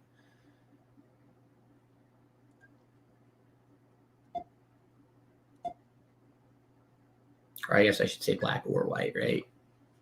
Because it's typically I don't know. Both. I'm but not the pro. Very like I do have one red that I keep in 60 weight thread that's for the local university. Well, you have a white one too. Needles. Oh, that's a ZSK. So it's 17 and 18. Yep. Man, it's like there's a secret feature coming on embroidery.io that we may or may not have been testing, and so Matt's seen it. Well, seeing how my machine is set up. Dun, dun. Okay, so you're gonna have to explain to me why you made a giant shape. I love symmetry. I had to think of what the word was called.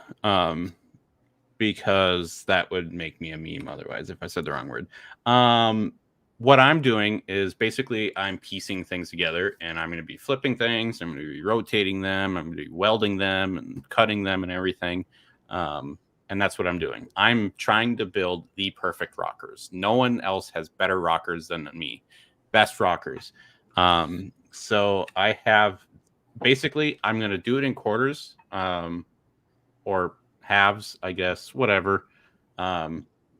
So I'm getting the shape that I want the outside rocker to be for one corner. I'm not worried about the other corner because, let's be real, it is really hard to digitize evenly on 2 points, like starting in the bottom, going out, and then bringing it up. If there was like a tool where it had like the line and everything you do on the one side, it did on the other side perfectly, that might make it easier. But this is the way that I do weird shapes.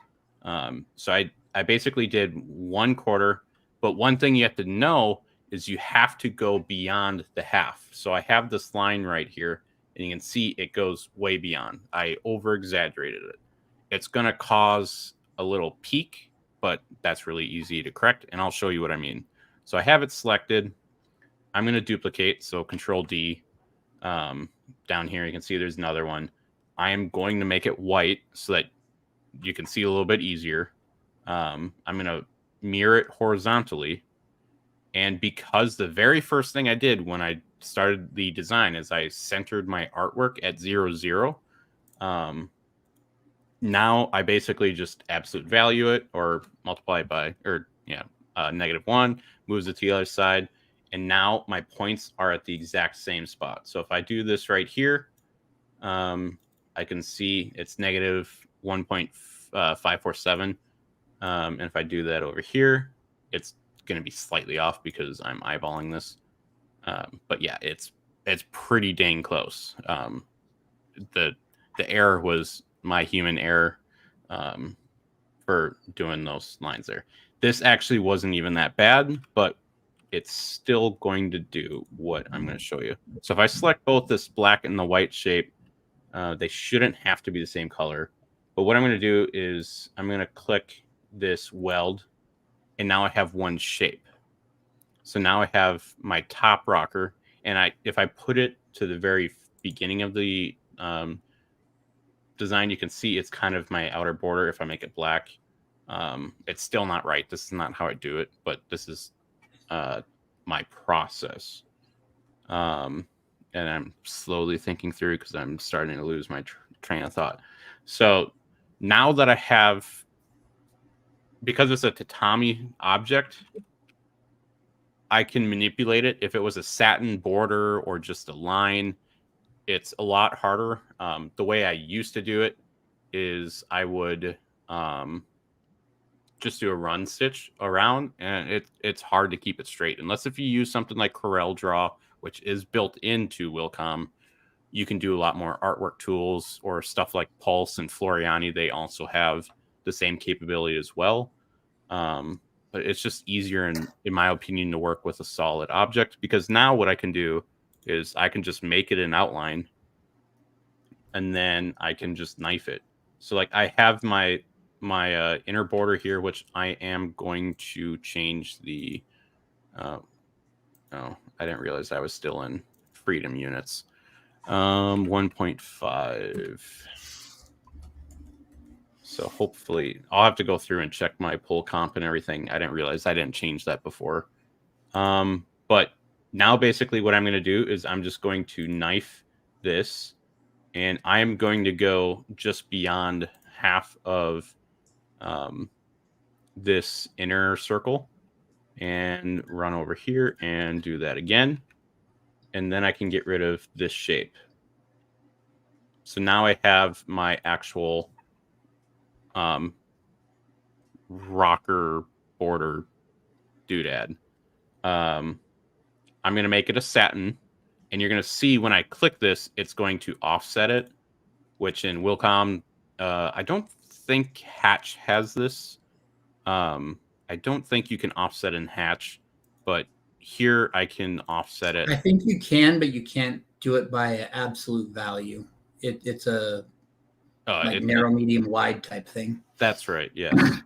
You don't have the control, and that was the wrong one. So as side one, so now it is offset, but it's exactly what I'm looking for.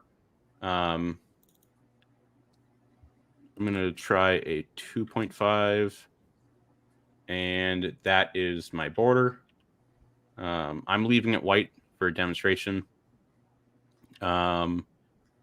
What if I wanted to do, if I wanted it more rounded, the way that I handle that is I just do 2 points right here, click that, and then I bring this guy in, just like that.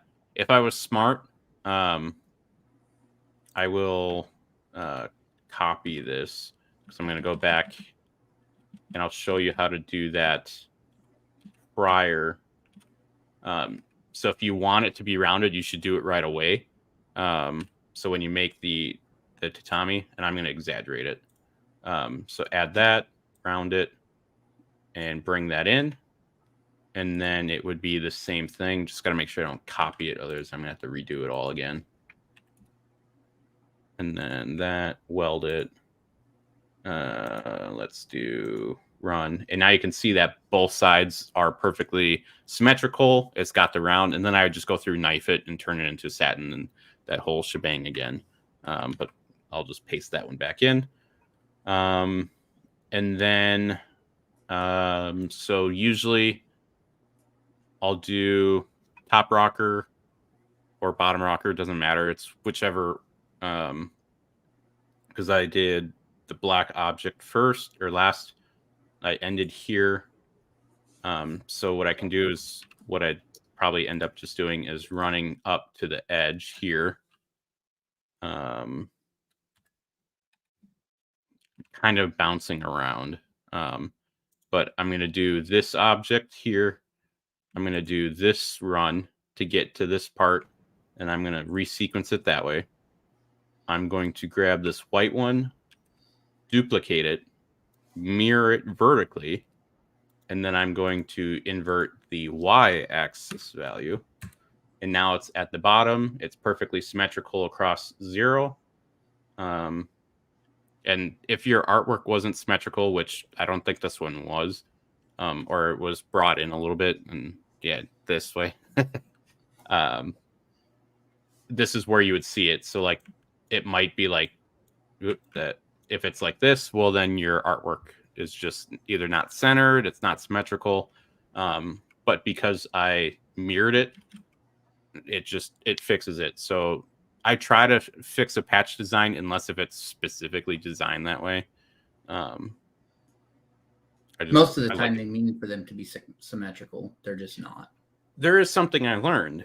If it is not symmetrical, and let's say one rocker is slightly bigger than the other one, I do have a patch up there. I don't remember which one, but the top rocker was slightly narrower than the bottom rocker. And when I started, because my process for Velcro is I have the patch cut out. I take the Velcro and 3M Super 77, and I just slap it on, and I put it in the heat press unheated, but just to apply even pressure.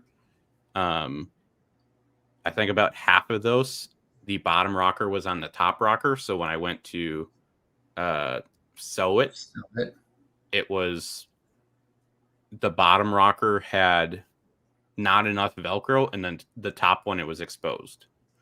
So then I had to go through and rip them apart. It was not fun. Yeah, well, it was not. Luckily, it was only half of them, and I only made like 150 of them, so that was fine. But yeah, lesson learned.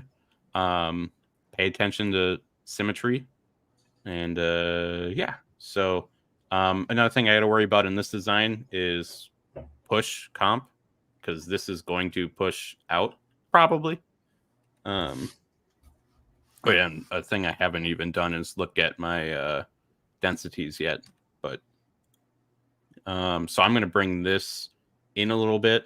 So instead of dragging this around, because it's going to adjust my line, basically all I'm going to do is I'm just going to make another node, and then I just delete that one. And I don't really care about them not being at the same spot. If I was smart, I would just do it on one and mirror it to the other, since they're not even sequenced yet. But yeah, we'll just leave it at that. Now I'm going to run up here.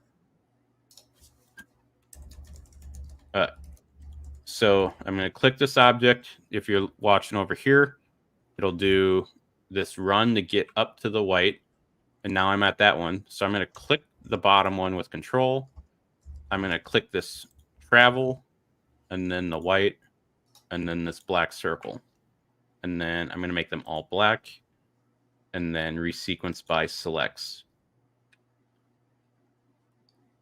Oh, I just realized I have that corner rounded, and that one is too. Dang rabbit. That's fine. We can fix that. So another thing, if you are like me and you screwed that up, I mean, I could just delete the rounded, but I can just duplicate this, mirror it horizontally, and now I have my angle. The only difference is I have to select this one, hit H, and I still have to guess where it is. But yeah, we're just gonna do it this way.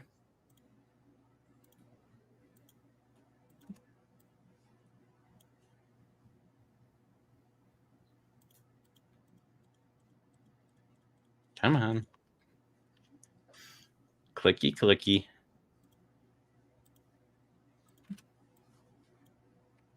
Okay. So looking at my patch real quick, that looks good. I just have the text. So like I said, I'm just going to do a stock text for now. When I make it, I'll actually redo it. What I would recommend if you're doing multiple patches like this, it's really easy just to select all of this. Oh, and actually I got to fix these here real quick. And then I'll come back to that train of thought. Because one of the issues I'll have here is right here. This is going to pull to that because it's a lot of stitches, and I'm going to have a gap there.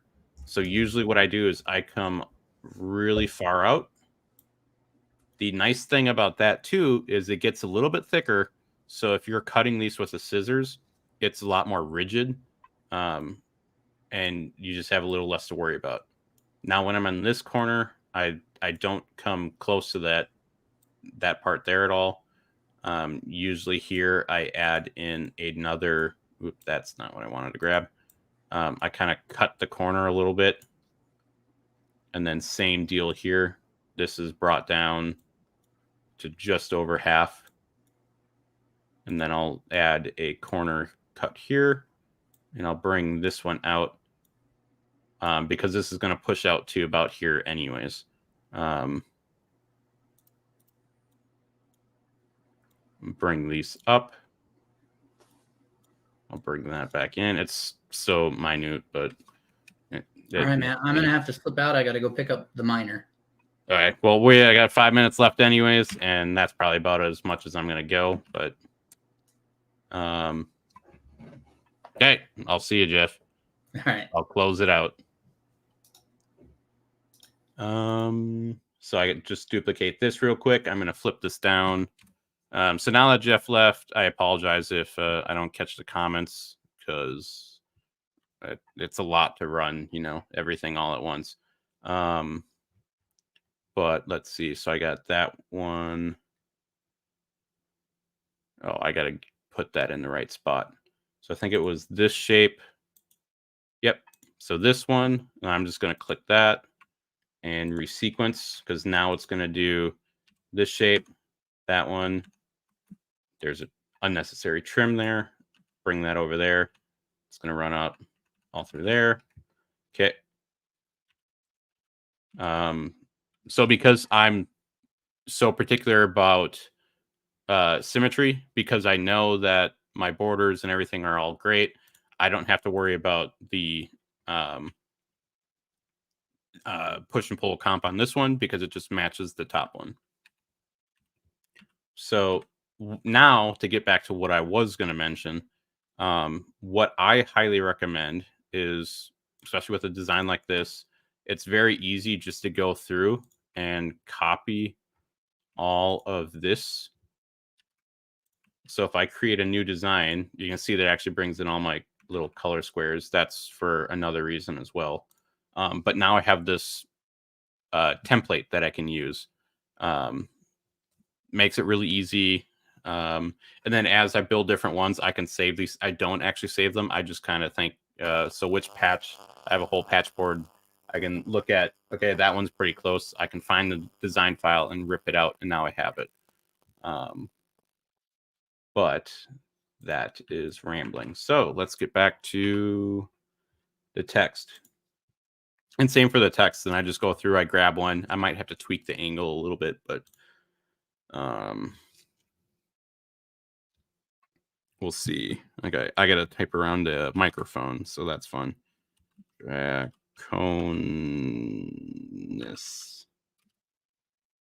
Like Vigilantis. I can't even. Yes. Okay. So I got my text. I am going to center it horizontally. So setting position X to 0. I'm also going to measure my distance or my area that I have. So I have 11 millimeters to play with. I'm obviously not going to be able to do that because this is 11 millimeters and that's way too long. So I am going to do an arc clockwise, bring this up, and I'm probably going to be doing something like a 6 to 7. So we'll just go with 6.5. We'll try a 6. Okay. So if I press H, I can do this and bring this in. And then I can bring in my width and do it that way.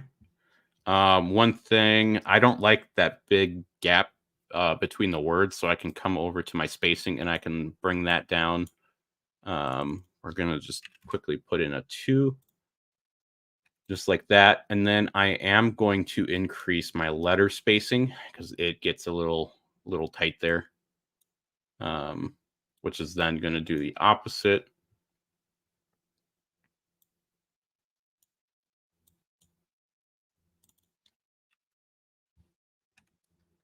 Okay. And then once you have that, I can hit H, and then I can kind of do some manual kerning just to optimize the text a little bit so that it'll sew out a little bit easier. This black on this green, which is not named, I guess. It's just color 5324. It's kind of hard to read anyways. So great colors, but now we got to get the bottom one. So I'm just going to duplicate it as well. I'm going to do arc counterclockwise. And then I think I actually got to do this a different. Yeah. So I undid that. And then I'm going to bring it to the bottom. I think this is how I do it. And then counterclockwise. Nope, that still isn't it. The issue is because it's counting the whole height of this. You'd have to change the baseline in order to actually get it. But one thing I can do is I can bring a ruler here and I can put it to the top of this V and see that it's 44.4 pretty much. So I can bring that down here. So I can do negative 44.4. And now I have my line right here. So now I can bring this down so that it touches. And that still is a little weird.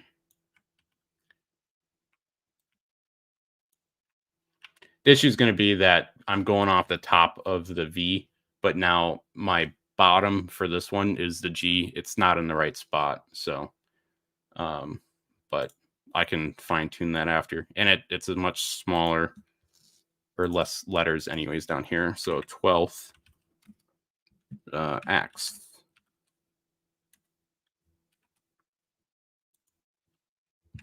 So this is a really ugly font. It's block 2.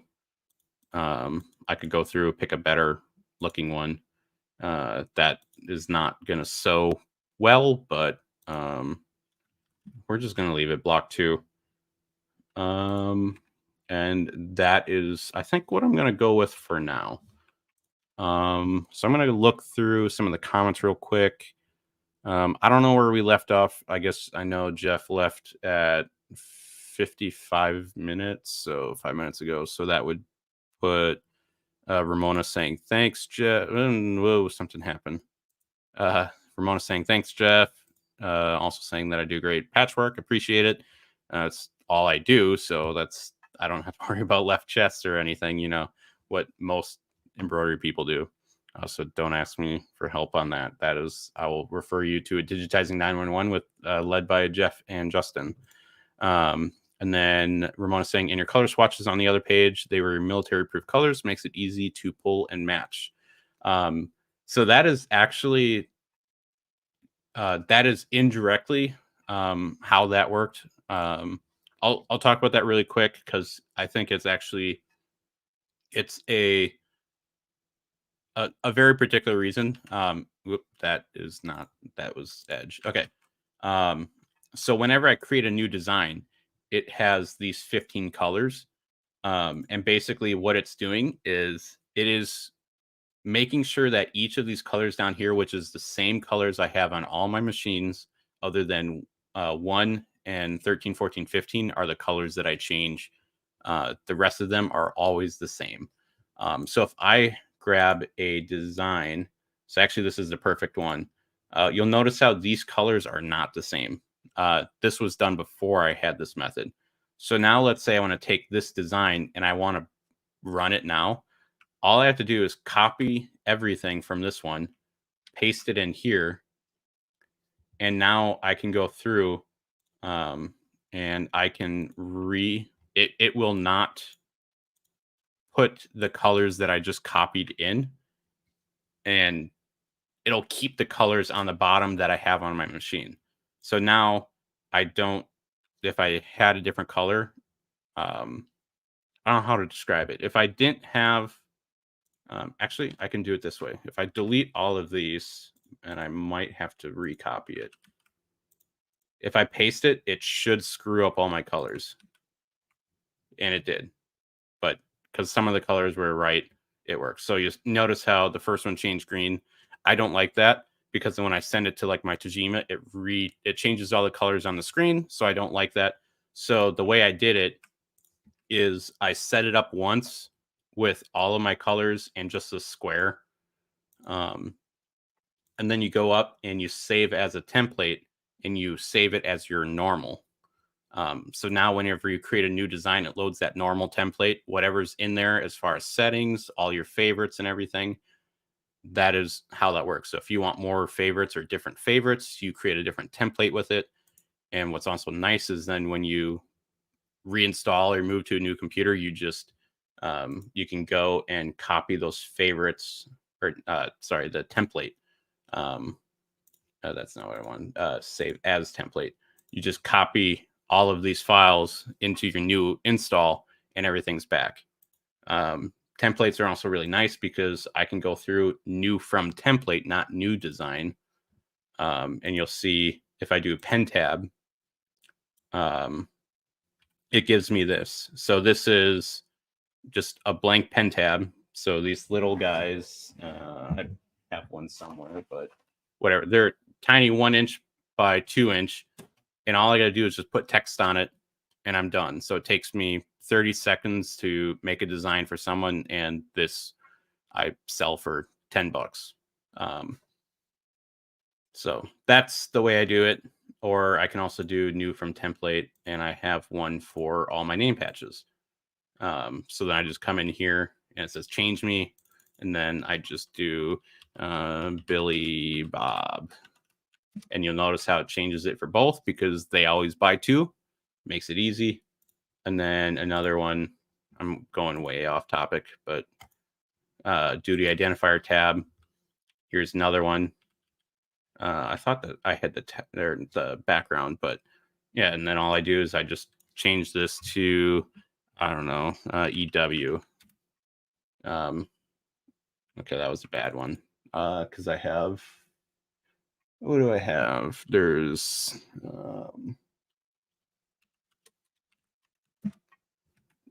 so now I just run this on my machine and this design's all done already. That's all it takes. But yeah, just doing the little block thing that saves a lot of time and frustration. But other than that, so here's my design. I'm probably going to go through it. I'm going to look through densities because I didn't really pay attention to that. Same with underlays. I don't want to have too much underlay in certain spots. Usually where I'd have issues with that is where I do things like this right here. Let me get rid of the let me keep stitches. So all of these lines, that's where it right now will do probably an edge stitch underlay. So if I do 3 different objects right next to each other, it's going to have 3 times the amount of underlay, and then it's going to have 3 times the amount of top stitching, and then your stabilizer and everything. So it's going to get really thick there. If you're trying to go for loft, then this is what you want, but it's not what I want. So I'm going to have to go through and change that. So I probably would get rid of edge stitch on this one because it's going to be covered up anyways. I'm just going to do either a zigzag in a center or something like that. This one will have the edge. I'm going to just fix the shape though because I really don't like it. Same with the teeth. I'm probably just going to do a zigzag, probably not a edge because it's very small anyways, and I'm going to be covering the edge with this black run stitch anyways. So if it isn't perfect and it's kind of getting sunken in the black tatami fill underneath, it's fine. I'm basically gonna kind of hide it or cover it up with this black outline. Same here. These stars are not going to turn out good. I can already tell you that. I could fix them by just shrinking it, which that would work because it's going to push out past that. So like this one, it's going to sew. What is going on? No, I was holding the wrong key. It's going to end up like that. It's not going to look good. So yeah, I need to fix them as well. And it's just kind of paying attention to a lot of these little things like that. I can show you my first patch that I ever did somewhere. Should have been here. Maybe not. I'm tearing everything apart, but it was a lot of stitches in one spot. Oh, here it is. Let me make it full screen. You can see how thick that stitch is. It is not good quality. So you got to be careful with putting too many stitches on a patch because then you'd have to increase your stabilizer and stuff like that. So, and your lower your stitch count. One of the other things I did, if I bring up, let's see, I think this one. Oh, I should probably show my screen. I need another producer. Here we go.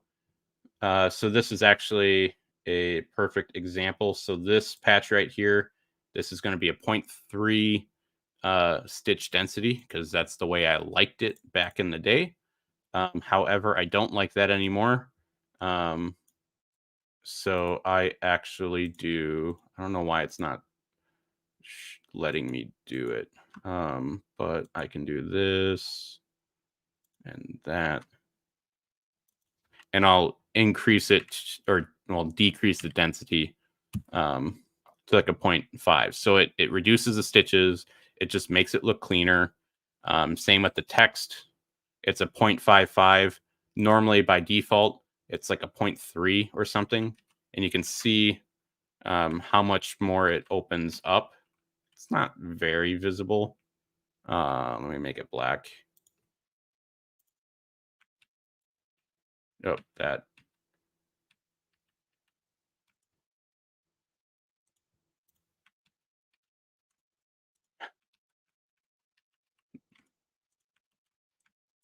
We'll just do this.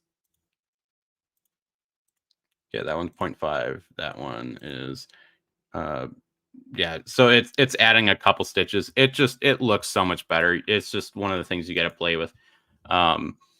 Not every design I do comes out perfect the first time.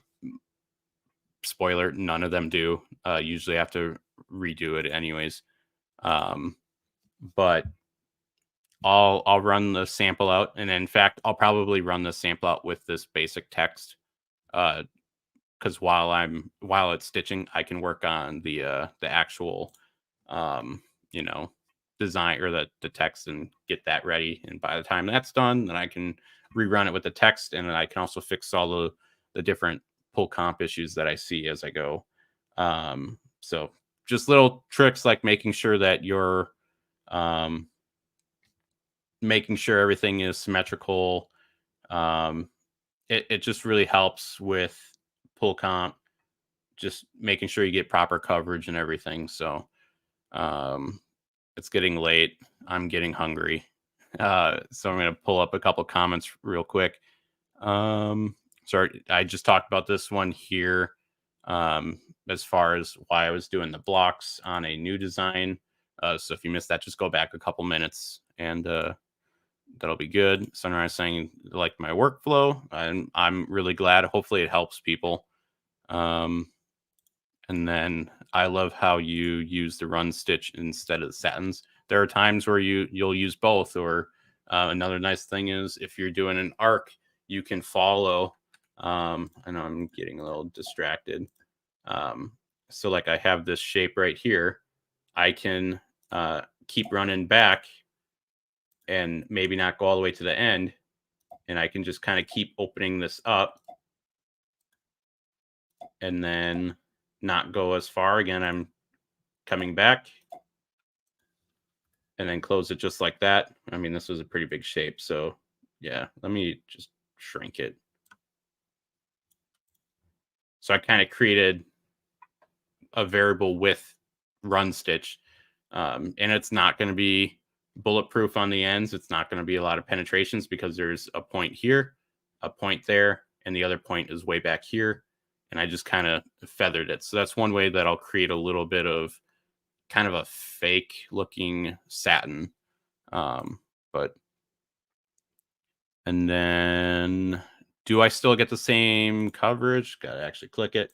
Yes, in fact, it looks so much better. I don't do it not at 0.5 anymore. In fact, most of my text on patches are usually 0.5.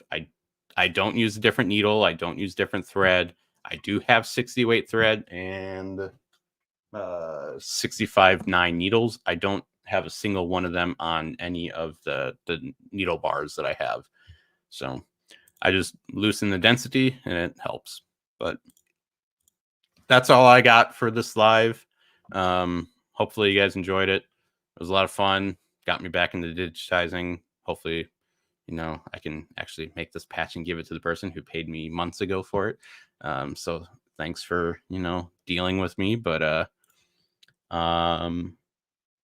yeah, like we said, if you have any suggestions for what you'd like us to cover in another live, head on over to our Discord. Jeff posted the link earlier, but I guess I can put that in here since it's just me playing producer right now. Links.embnerd.com.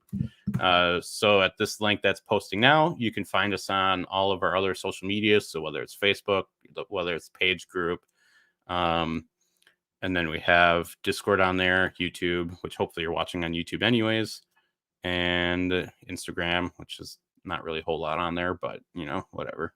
Time is expensive. So yeah, I hope you enjoyed it. Give it a like, and hope to see you in 2 weeks when we tell you guys about another secret project that we've been working on. Last secret project was embroiderynerd.io, so maybe you should wonder what the next one is. I'm not, because I'm working on it. So anyways, see you in 2 weeks.